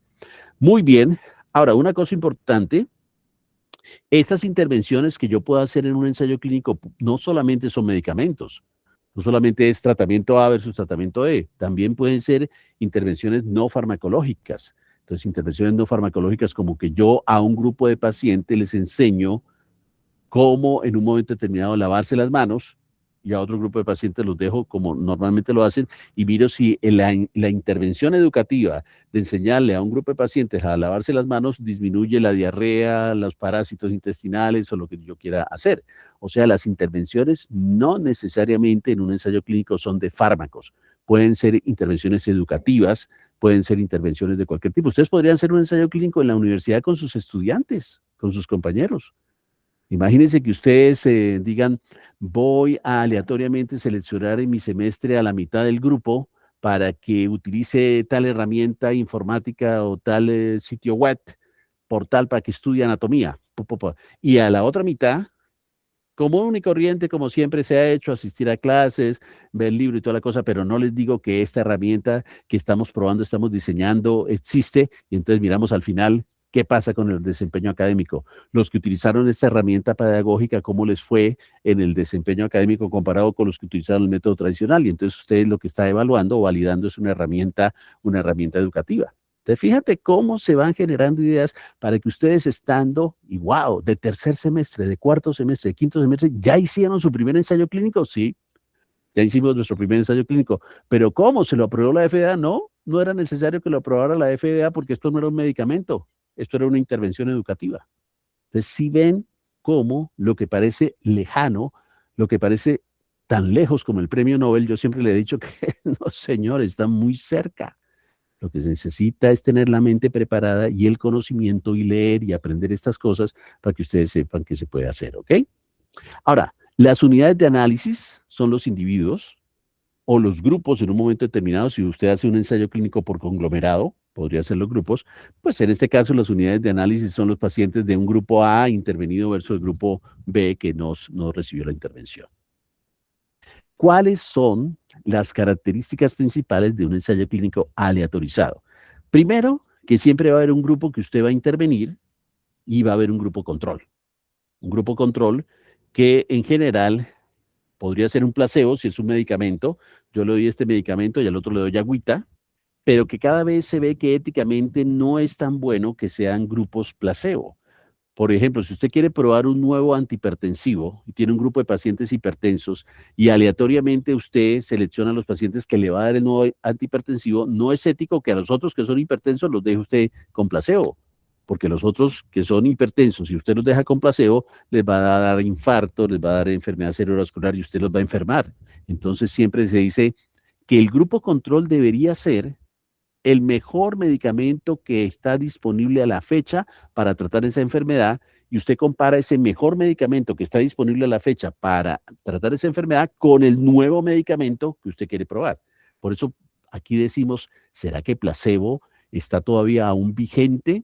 Si la enfermedad usando placebo va a empeorar la situación del paciente, no es éticamente posible dejarlo con placebo. Ahora, una cosa importante es que esta intervención usted la tiene que asignar al azar, o sea, la tiene que asignar aleatoriamente. Usted tiene toda la población. Entonces va a decidir, bueno, aquí está la población de hipertensos, a ver, y todos tienen características similares. ¿Yo cómo hago para decidir a este le doy, a este no le doy? Pues sencillo, usted enumera a todas las personas del estudio, 1, 2, 3, 4, 5, 6, 7, bla, bla, bla, digamos hasta el 100. Y entonces usted dice, voy a darle al 50 el nuevo tratamiento y a los otros 50 el tratamiento convencional. Entonces, ¿usted qué hace? Ya identificó, numeró a todas las personas del estudio y usted usa una calculadora de números aleatorios y entonces dice, bueno, voy a sacar los primeros 50 números aleatorios que me dé y a esos números les doy el medicamento y a los otros les doy el tradicional. Cuando usted usa números aleatorios, la matemática es mágica, porque usted después entonces aquí me quedaron los 50 que seleccioné para el nuevo tratamiento, aquí me quedaron los 50 que dejé para el tratamiento convencional. Y usted empieza a hacer la tabla número 1, en donde dice edad, sexo, talla, peso, índice de masa corporal, fumador, no fumador, aquí hace ejercicio, no hace ejercicio, colesterol alto, etcétera. Y usted cuando encuentra esa información y compara, se encuentra que si usted hizo una adecuada aleatorización, los dos grupos son exactamente iguales en todas las características. ¿Qué significa eso? Ay, caramba, aquí quedó igual número de hombres que acá. Ay, caramba, aquí quedó igual número de fumadores que acá. Ay, caramba, aquí quedó igual número de índice de masa corporal que acá. ¿Cómo así? ¿Y eso? Esa es la magia de la aleatorización. La magia de la aleatorización es que te permite generar o ensamblar dos grupos exactamente iguales por todas las características medibles y no medibles, pero la única diferencia que los diferencia a ellos es que unos van a recibir el tratamiento innovador y otros van a recibir el tratamiento convencional, y que al final usted lo sigue en el tiempo hasta un desenlace y usted termina diciendo, hasta por ejemplo hacerle un mapa de 24 horas después de 6 meses de tratamiento y dice, ¿cómo es el control óptimo? Y entonces se encuentra que si encuentra que el tratamiento innovador es mucho mejor, va a mostrar diferencias estadísticamente significativas en el control de la presión arterial comparado este grupo con el otro grupo. Y esa diferencia, esa asociación que usted encuentra es una asociación causal. Causal. ¿Por qué? Porque los dos grupos son iguales en todas las características, tanto medibles como no medibles. Usted se le ocurre, pero ¿será eso cierto? ¿Sabe qué? Para probar esto le voy a medir el gen, un gen. El gen del ARA2, el gen de la angiotensina 2, del receptor de la angiotensina 2. Entonces, el profe me echó paja aquí y dijo que eso era en características medibles y no medibles. Yo medí una serie de características sociodemográficas, pero a mí no se me ocurrió medirle la actividad del gen del ARA2. Pues ahora, para contrarrestar al profe, voy a medir ese gen. Y usted resulta que le mide el gen, y yo curioso que la actividad del ARA2 o del gen de la angiotensina 2 va a ser similar en esos dos grupos. ¿Por qué? Porque tienen la aleatorización que permitió que tanto las características medibles como no medibles sean equiparables en los dos grupos. Entonces, Una cosa importante, fíjate aquí que decimos que placebo interrogado, que mejor busque y coloque al grupo control la mejor alternativa disponible hasta el momento, ¿no?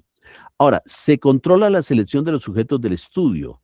O sea, tú vas a seleccionar los sujetos del estudio y los seleccionas, obviamente, y la asignación de la intervención de manera aleatoria como tal, la manera de administrar el tratamiento, la forma de seguimiento, los instrumentos para evaluar los resultados. Todo esto tienes tú que programarlo o planificarlo en forma adecuada. ¿Cómo vas a administrar los tratamientos? La persona que da el tratamiento no sabe si el tratamiento es el innovador o es el tratamiento que es el convencional, porque eso tiene unos códigos. Entonces, yo como el que le estoy dando el tratamiento no sé qué le estoy dando. El paciente que recibe el tratamiento tampoco sabe si está recibiendo el tratamiento innovador o el tratamiento convencional. El que hace el análisis estadístico lo va a saber al final. O sea, uno puede tener un ciego, un doble ciego o un triple ciego. Un ciego es cuando el paciente no sabe si está recibiendo qué tratamiento. Un doble ciego es tanto el paciente no sabe qué está recibiendo y el que le está administrando no sabe qué está recibiendo. Y un triple ciego es cuando el que está haciendo el análisis estadístico tampoco sabe si este grupo A fue el que recibió el tratamiento o no, y este grupo B fue el que recibió o no el tratamiento. Entonces puede haber ensayo clínico aleatorizado ciego, donde el paciente no sabe, ensayo clínico aleatorizado doble ciego, en donde ni sabe el paciente ni el que le da el tratamiento, o ensayo clínico aleatorizado triple ciego, donde ni el paciente, ni el que da el tratamiento, ni el que hizo el análisis supo durante el tiempo que hizo el análisis qué grupo era qué grupo. Al final se descubre el secreto, ¿no? El misterio, ¿no? Entonces, todo esto tienes que planearlo, tienes que planear cómo vas a hacer el seguimiento de los pacientes, cómo asegurar que ellos vayan al control de la visita médica, cómo asegurar que no haya pérdidas, cómo ir registrando las variables que te interesa registrar en la evolución del paciente. Muy bien, y cómo evaluar el instrumento de medida que estás utilizando. El tensiómetro está bien calibrado, qué método le voy a tomar para estar chequeando todas estas características. Muy bien. Entonces, fíjate, estás siempre teniendo un grupo de intervención, un grupo de control, estás controlando estas variables que debes tener en cuenta. Lo otro es que el tratamiento siempre es asignado de forma aleatoria a cada individuo para que sea un ensayo clínico. Lo que les decía que debe haber un enmascaramiento, o sea, un enmascaramiento significa, o un blinded en inglés significa el cegamiento. Entonces, si el paciente no sabe qué le están dando, es un cegamiento sencillo. Si el paciente y el que le administra el tratamiento y está siguiendo al paciente no sabe qué le están dando, es un doble ciego. Y si el paciente, el evaluador que le está asignando, el investigador que le está asignando el tratamiento y el analista de datos tampoco sabe quién es quién, este es un triple ciego, ¿no? Todo esto, entre más cegamiento, más enmascaramiento, más blinding estás tú generando, va a hacer que se minimicen los sesgos de información y que la información sea más válida como tal, ¿no? ¿Cuáles son las ventajas y las desventajas de los ensayos clínicos? Pues las ventajas de los ensayos clínicos es que producen la evidencia más poderosa para efectos de causa, para fenómenos de causa y efecto. Puede ser el único diseño para responder a algunas preguntas de investigación, porque puede que si quieras responder a algún efecto de algún medicamento, pues tienes que hacer un ensayo clínico como tal. Y a veces producen una respuesta más rápida y económica que los estudios observacionales. Tienen más alta evidencia. Pero ¿cuáles son sus desventajas? Son más costosos, cuestan más, requieren más tiempo, más dinero. Algunas preguntas no pueden ser resueltas a través de experimentos. Yo no puedo obligar a unos pacientes que no fumaban que fumaran y a otros dejarlos sin fumar porque sí, mi interés es ver el efecto del cigarrillo. No, yo no puedo hacer un ensayo clínico de un fármaco, de una cosa que sea altamente letal, ¿no? Una cosa importante es que como los pacientes van a ser seguidos en el tiempo y eso es más estricto como tal y hay un seguimiento y hay un control en el comportamiento de los pacientes, a veces se queja la gente de que esto puede mostrarnos un estado ideal que puede estar alejado de la realidad. Porque los pacientes de pronto no son tan juiciosos, a veces se le olvida una pepita, a veces se toman 2 pepitas, etcétera. Entonces, la gente dice, oye, el ensayo clínico vaya y venga que me ayuda a mostrar la eficacia de una intervención, pero el ensayo clínico en un momento determinado puede alejarse de la realidad. Entonces, a veces hay ensayos de la vida real en donde se hacen cosas que no son un ensayo clínico como tal, sino permite ver la observación y más la flexibilidad. Y tienden a restringir el alcance y limitar las preguntas del estudio porque son muy específicas en un momento determinado. O sea, fíjate que aunque es la mejor evidencia, tiene cosas a favor, pero tiene algunas limitaciones. No hay nada perfecto en esta vida, ¿no? Bueno, muy bien. Entonces, fíjate cómo es una descripción gráfica de un ensayo clínico aleatorio. Entonces, aquí tú tienes una población en blanco, y entonces tienes pacientes que no son elegibles y pacientes que no quieren participar, y te quedas entonces con un grupo de pacientes que va a participar, y este grupo de pacientes que va a participar, entonces, que es la población de estudio, tú haces una aleatorización para la intervención que le vas a dar. Entonces vas a obtener un grupo intervenido y vas a obtener un grupo control. Muy bien, aquí iniciaste el estudio, los vas a seguir en el tiempo y en el grupo intervenido va a haber personas que hacen el evento, pero también va a haber personas que no van a hacer el evento.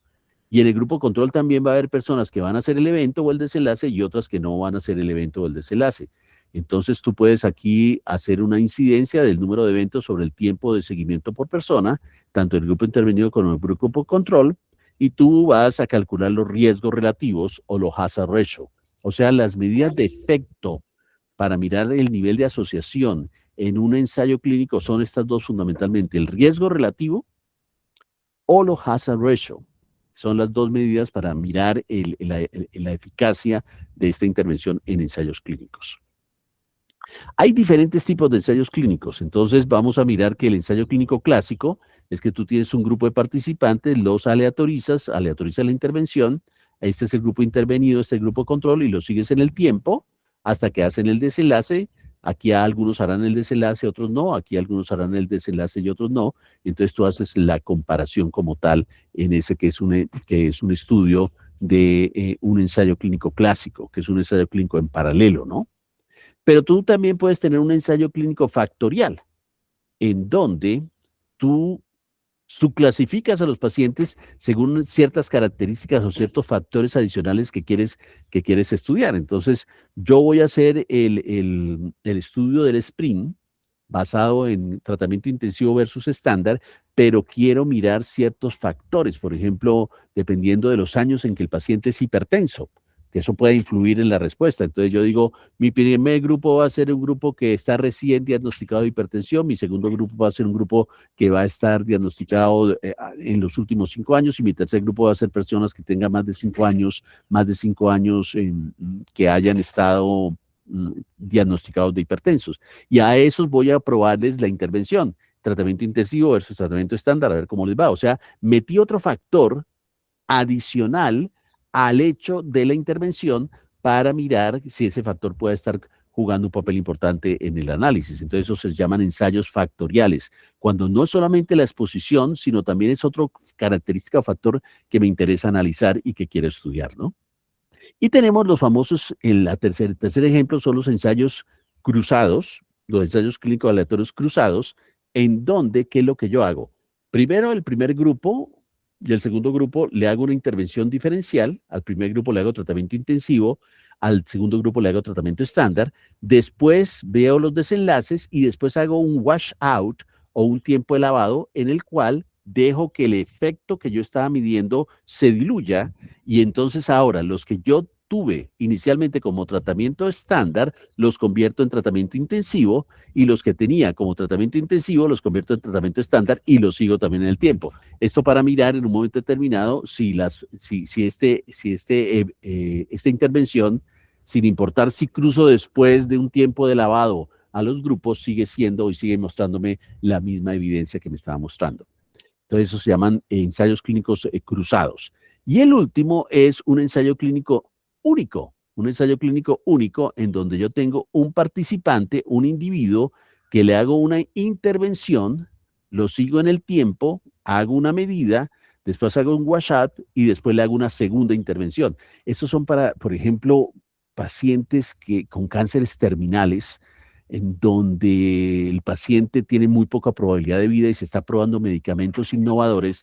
Entonces usted puede en un momento determinado pedirle al paciente, si el paciente lo acepta, no, pues sí, yo quiero que me prueben esta terapia génica, que puede ser buena como puede ser mala.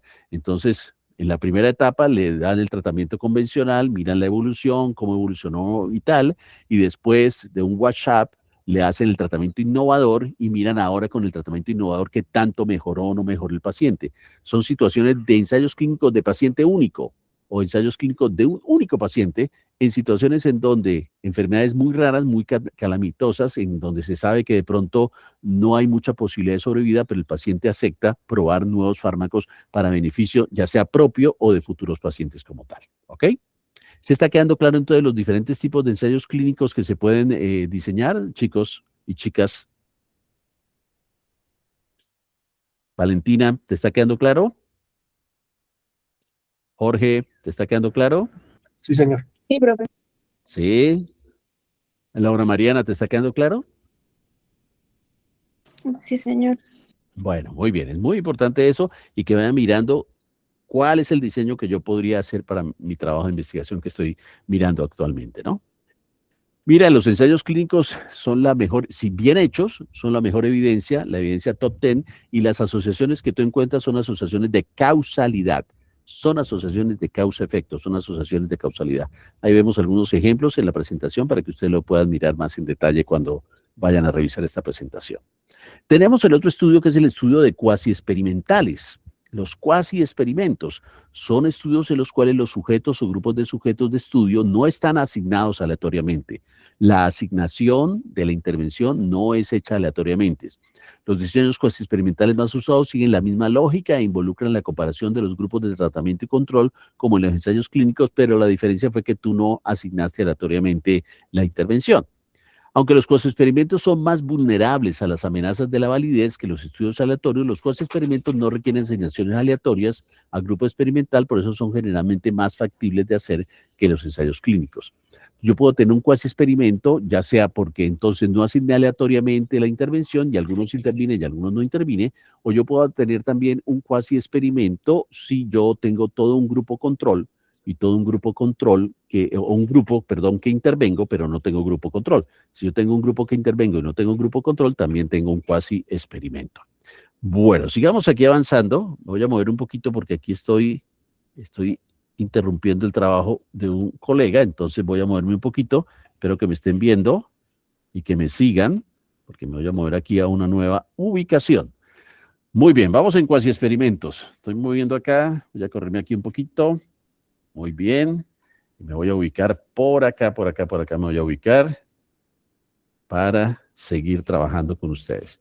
¿Me están siguiendo, chicos? ¿Sí me están siguiendo? Sí, señor.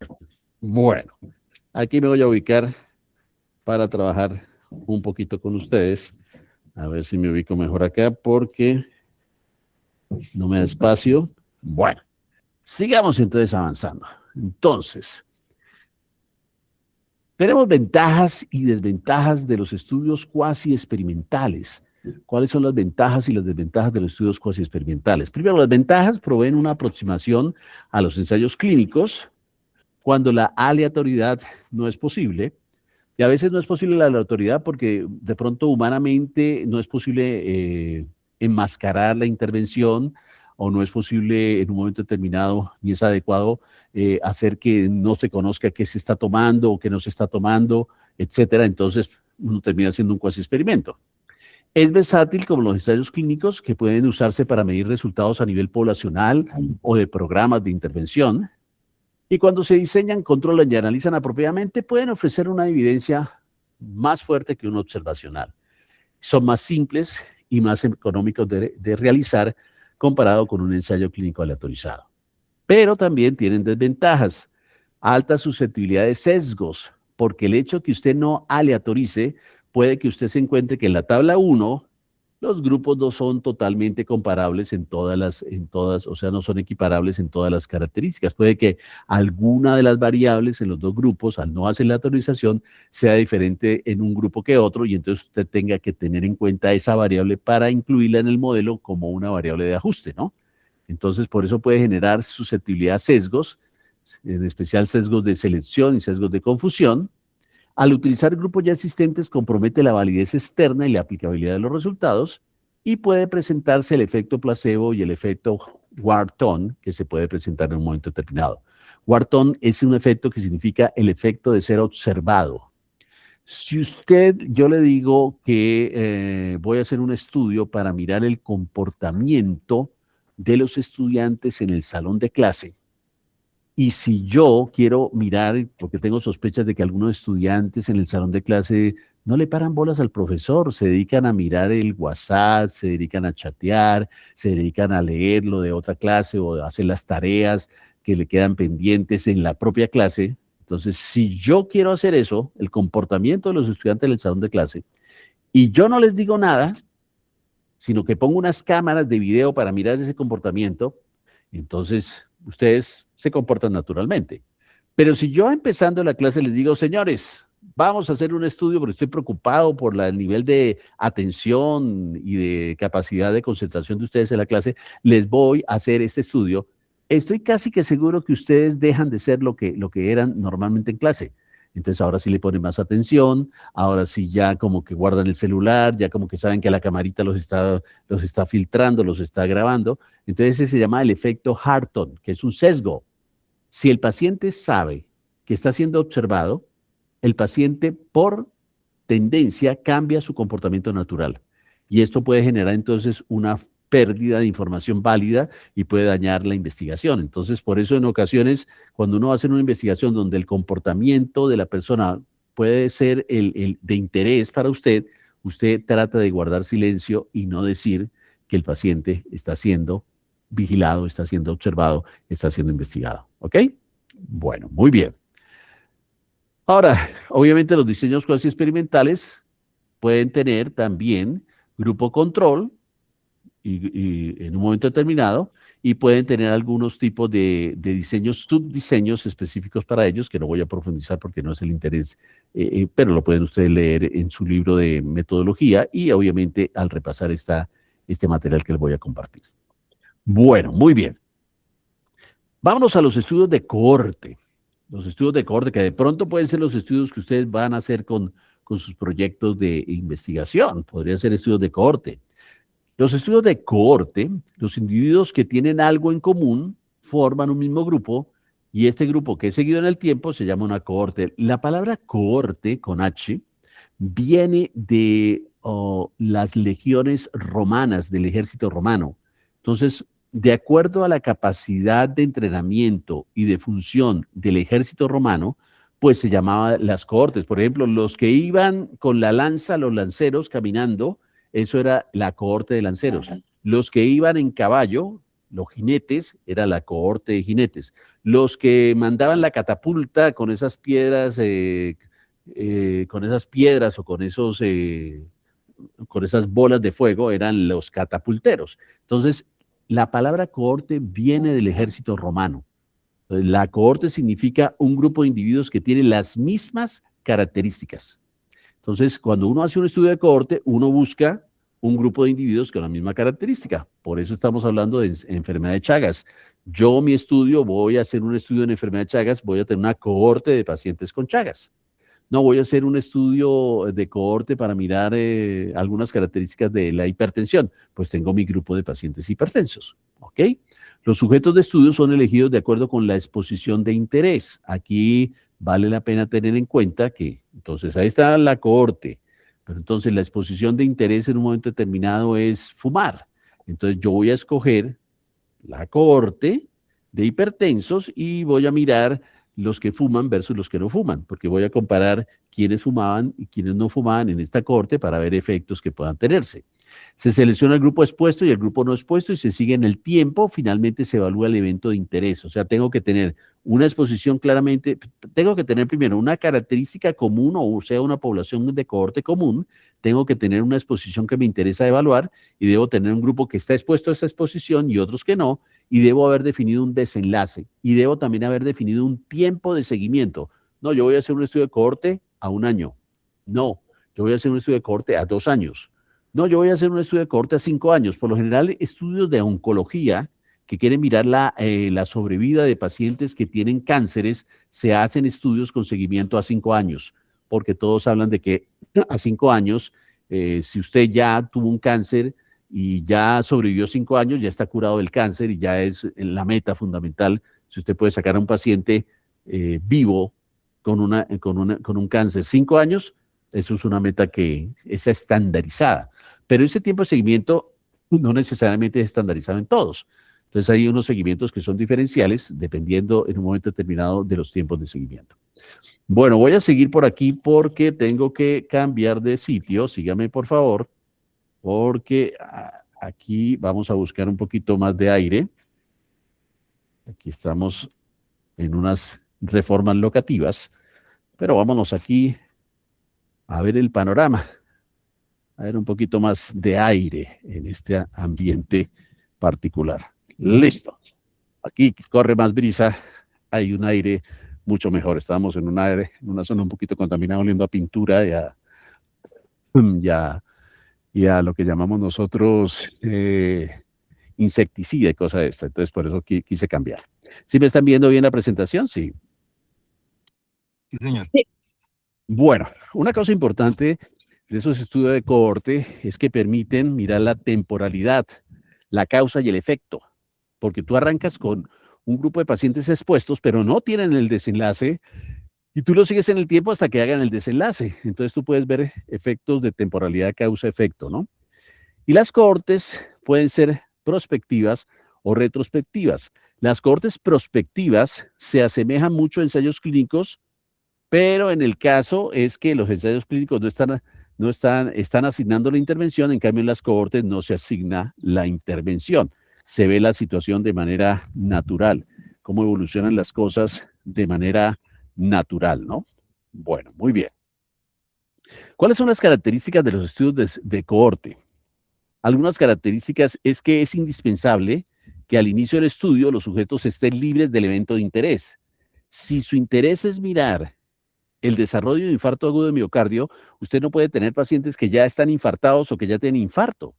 Si su interés es mirar en un momento determinado la asociación del cigarrillo con el cáncer de pulmón, usted no puede tener en el grupo de arranque pacientes que ya tengan cáncer de pulmón. Entonces es indispensable que al inicio del estudio los sujetos estén libres del evento de interés. Entonces, si usted quiere estudiar arritmias, quiere mirar el electrocardiograma, cómo predice arritmias cardíacas, usted tiene que asegurarse en Chagas que los pacientes que van a arrancar el estudio no tengan arritmias. Porque si ya arrancaron el estudio y ya tienen el desenlace de interés, pues no tiene sentido, ¿no? El seguimiento de la población es hasta que ocurre el evento o el sujeto se pierde o se retira voluntariamente o el sujeto se muere o el estudio se termina. Entonces esto no es eterno. Usted plantea un estudio a 2 años y va a seguir los pacientes con Chagas a 2 años y va a hacer medidas repetidas del electrocardiograma y va a hacer el análisis por inteligencia artificial. ¡Wow! ¡Qué estudio! O va a medirle la variabilidad de la frecuencia cardíaca para mirar la función autonómica en este grupo de pacientes y va a hacer medidas repetidas en el tiempo. Perfecto, espectacular. Pero si el paciente se sigue hasta que hace el evento, ¿cuál es el evento de interés? La arritmia, la muerte o un desenlace compuesto.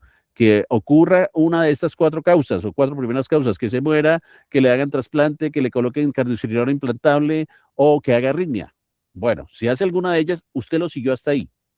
O si el paciente dijo, no, qué pena, pero yo ya no quiero seguir en el estudio, yo ya me tengo que ir de la ciudad, no puedo durar 2 años acá, entonces usted lo sigue hasta que él aportó en el tiempo ese seguimiento porque se perdió, se fue o se murió. Entonces usted lo sigue hasta que se muere o hasta que terminó el estudio. Usted siguió 2 años a los pacientes, a los 2 años aquí se terminó el estudio y entonces yo reporto lo que aparece en el estudio. Entonces eso es bien importante. El aporte del paciente, el tiempo que aportó es el tiempo que duró durante el estudio, ¿no? Ahora pueden ser prospectivos, como les decía, usted arranca en este momento y sigue a los pacientes estos 2 años, o puede ser retrospectivo si usted se va a la base de datos de Rotterdam Study y quiere analizar qué pasó en ese estudio como tal, ¿no? Cohortes prospectivas y retrospectivas.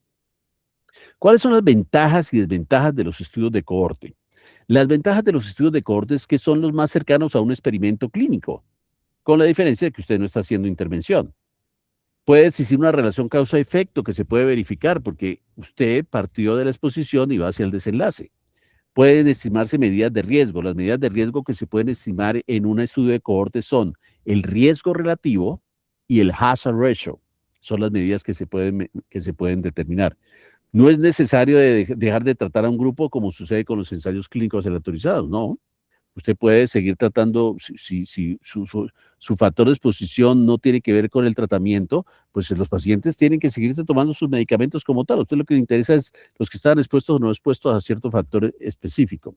¿Cuáles son las desventajas? En eventos raros, o sea, en desenlaces raros, el costo y el tiempo de seguimiento puede aumentarse. Imagínese usted hacer un estudio de cohorte de si el cigarrillo produce cáncer de pulmón. Resulta que para que una persona desarrolle cáncer de pulmón puede durar 40, 50 años. Entonces, ¿usted cómo va a hacer un estudio siguiendo a los pacientes por 40, 50 años? Es un estudio muy complicado, ¿no? Ahora, las pérdidas en el seguimiento pueden introducir sesgos de selección. Cuando usted sigue a los pacientes, hay gente que no quiere seguir en el estudio y se pierde. Y esto puede generar sesgos de selección. Usted tiene que cranearse la posibilidad de convencer a ese grupo de pacientes que estén en el estudio durante esos 2 años. Porque si usted pierde más del 10, 20%, su estudio pierde poder y se le dañó el poder, se le dañó el estudio con tanto interés que usted quería hacer, ¿no? Son difíciles de realizar los estudios de cohorte, necesitan logística, pueden necesitar dinero, son costosos, pueden necesitar permanente estímulo de los investigadores, de los participantes, de los analistas, para que el equipo dure 2, 5 años en este estudio. No son útiles para enfermedades poco frecuentes. Para enfermedades poco frecuentes se hacen los estudios de casos y controles. Obviamente, ¿por qué? Porque se necesitaría un gran número de personas con esa enfermedad rara para poderlo seguir en el tiempo, ¿no? Mira la descripción gráfica de un estudio de cohorte. Entonces, aquí tienes tú la población, blanco, algunos son no elegibles y otros no participan, y que te quedas con la población de estudio. Entonces, algún grupo va a estar expuesto, por ejemplo, estos son los fumadores versus estos son los no fumadores, y tú vas a buscar de pronto infarto, estos son los que hacen infarto, y también en el grupo expuesto puede que haya gente que no haya hecho infarto, y aquí ves los eventos sobre el tiempo persona, y en el grupo no expuesto también los eventos sobre el tiempo persona, y aquí empieza el seguimiento de los individuos, y tú puedes al final calcular la asociación de fumar con el infarto en personas fumadoras versus no fumadoras, y calculas el riesgo relativo, o si dedicas el tiempo al evento, calculas el hazard ratio. Entonces aquí hay varios ejemplos, estudios de cohorte publicados, aquí hay algunos de estos ejemplos y el astra de cómo se podría expresar ese estudio de cohorte cuando tú lo vayas a publicar. Muy bien. Y finalmente, vamos a mirar estudios de casos y controles. Estudios de casos y controles. Ya habíamos dicho que la principal característica de estos diseños de casos y controles es que la población a investigar se compone de un grupo de individuos con el evento de interés y otro grupo de individuos que no tiene el evento de interés. Y son para enfermedades raras, ¿verdad? Y tú arrancas a partir del desenlace. Arrancas seleccionando a las personas a partir del desenlace, ¿no? Muy bien. Posteriormente, ambos grupos se comparan. Muy bien. Perdóname un minutico, que aquí hay un pequeño detalle. Muy bien. Posteriormente, ambos grupos se comparan buscando identificar la presencia o no de la exposición que se considera asociada al evento, ¿no? Entonces es lo que tú quieres hacer. Vamos a mirar que aquí me salió un minutico. ¿Están viendo la pantalla, chicos?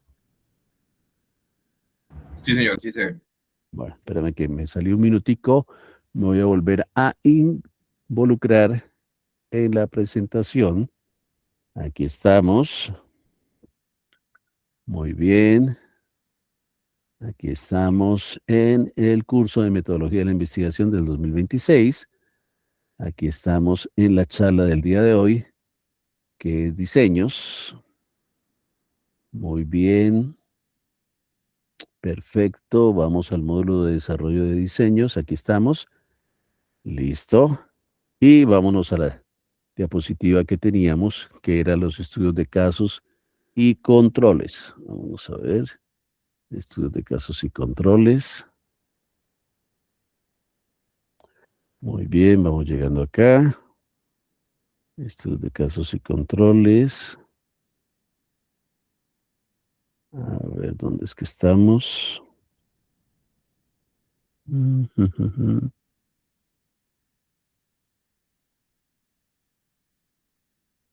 Aquí estamos.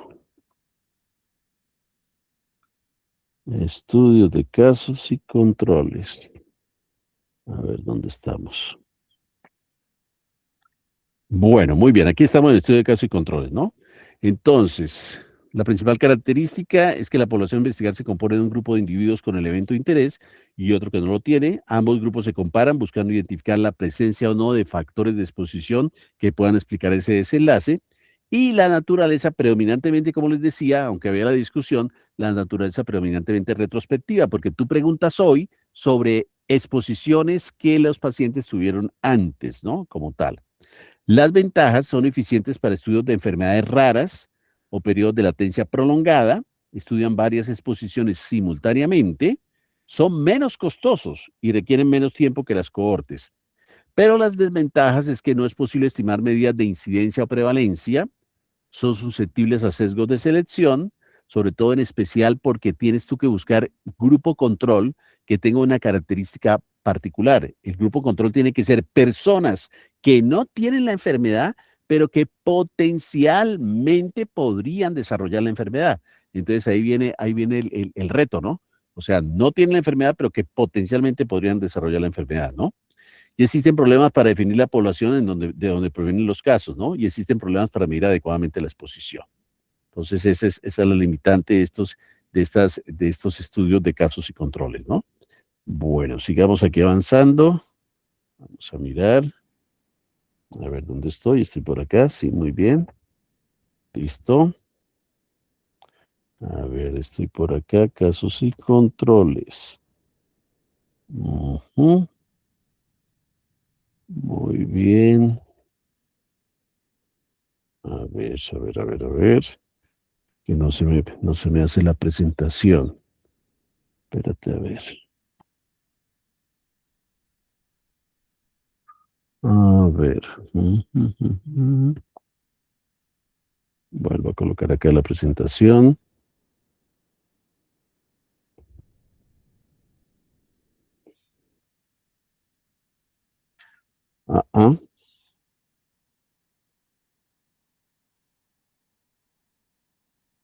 Listo.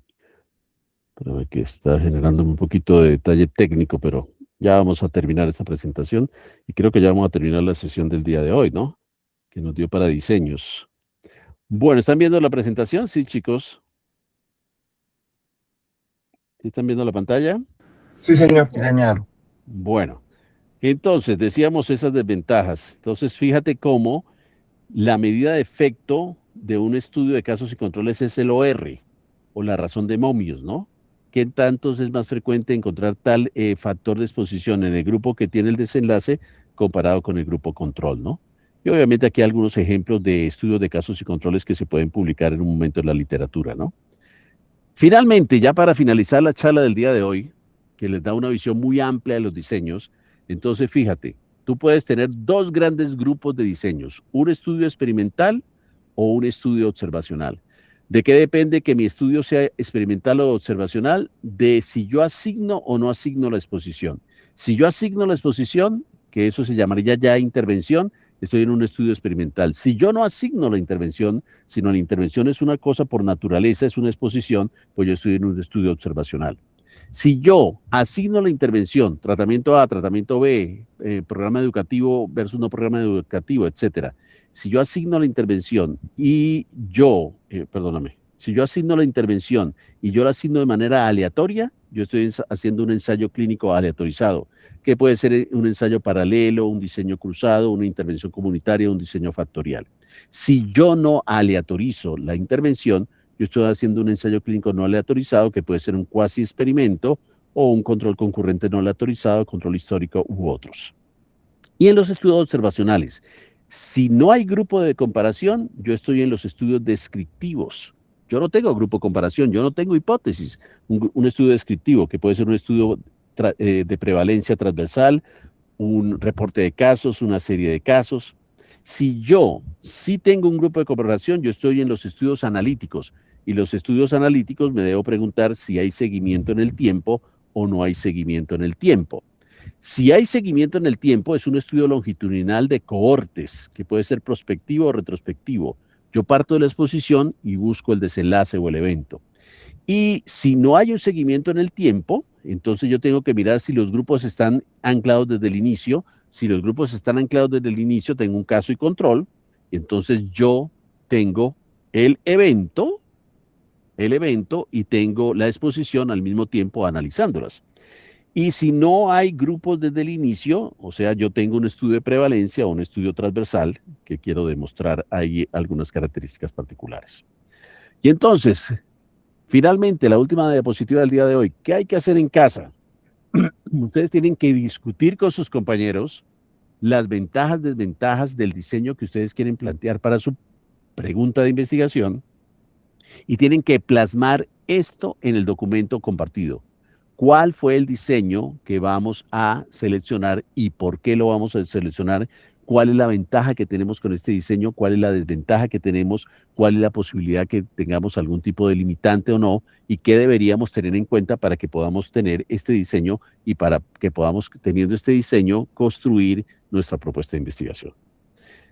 Ahí están las referencias. Siempre destacamos el libro de la 6ª edición que les dimos a ustedes para que sea el libro base que ustedes puedan consultar.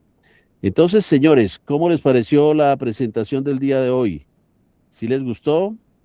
¿Sí les pareció que pueda ser útil para lo que ustedes están haciendo? ¿Qué opinan al respecto, chicos? ¿Están todos de acuerdo? ¿Sí les aclaró bastantes dudas? ¿Sí les aclaró bastante panorama? ¿Qué opina Álvaro?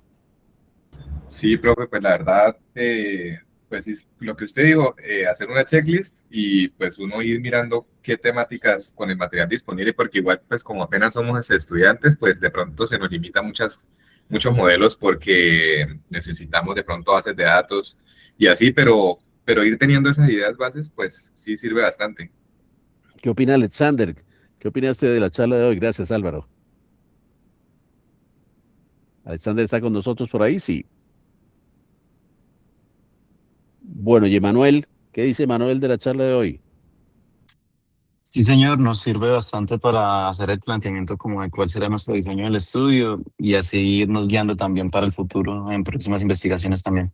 Exacto, que eso es lo importante. Ustedes arrancan con la primera investigación, pero no se pueden quedar con la primera, tienen que a partir de ahí seguir avanzando en otras investigaciones.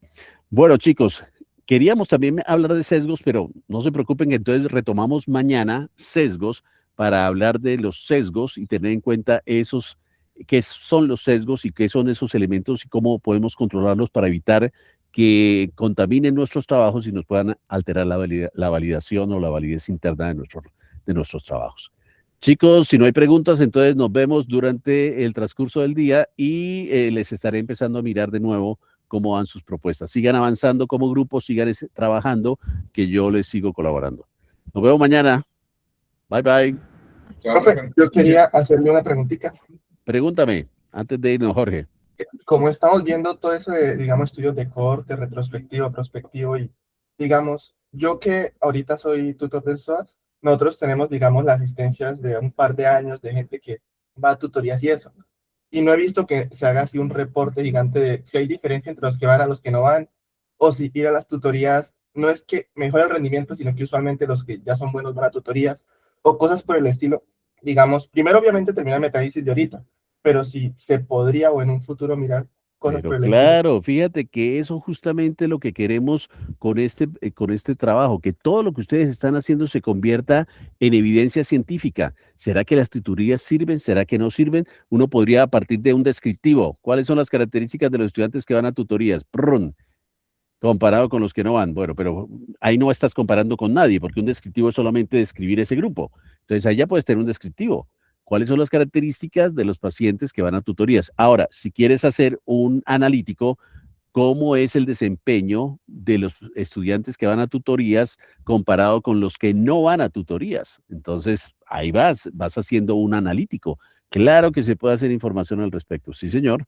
Ve pensándolo, ve planteándolo, ve escribiéndolo en tu tiempo libre para que también miremos a ver si se puede hacer ese estudio. Y si quieres que te colabore, con mucho gusto te colaboro. Listo, profe, muchas gracias. Bueno, chiquillos, ¿algo más? ¿Algún otro comentario? Vayan pensando en sus ideas de investigación, en los proyectos que puedan estar haciendo, para que no solamente se centren en este primero, que es el que les va a ayudar a conocer muchas más cosas, sino en otros que vayan pudiendo generar en su cabecita. Bueno, chicos, nos vemos Profe. entonces. Sí, pregunta. Profe, con mi grupito tenemos una pregunta. Es que pues nosotros ya estamos como haciendo el planteamiento de la investigación, ¿no? Sí, Y pues nosotros hicimos como plan A y plan B. O sea, el plan sí. A que nosotros queremos hacer es un estudio de corte retrospectivo, porque es el de la variabilidad de la frecuencia cardíaca en casos de Chagas, ¿no? Pero Ujú. pues en el caso de hacerlo retrospectivo, pues nosotros lo planteamos con la idea de que tal vez exista como una base de datos para, No existe una base de datos de variabilidad de frecuencia cardíaca en Chagas. pero no existe como algún registro de pacientes con Chagas en algún hospital. Sí existe registro de pacientes con Chagas en algún hospital, pero no tienen la medida de la variabilidad de la frecuencia cardíaca. No tienen documentados los holteres que le han hecho, no tienen documentado las características propias de esos pacientes. O sea que un estudio retrospectivo sería más viable, pero no es real. No es Sí, real claro. porque no está la base de datos disponible, no hay ese interés. O sea que el plan A parece que no les va a funcionar. ¿Qué les queda? ¿Plan qué? B, que teníamos una revisión sistemática del tema, Ajá, pero ajá. pues sí, o sea, simplemente hacer una revisión sistemática de cómo se ha revisado Bueno, la eso es un plan literatura. B interesante. ¿Y, Sí, y no tiene un plan C?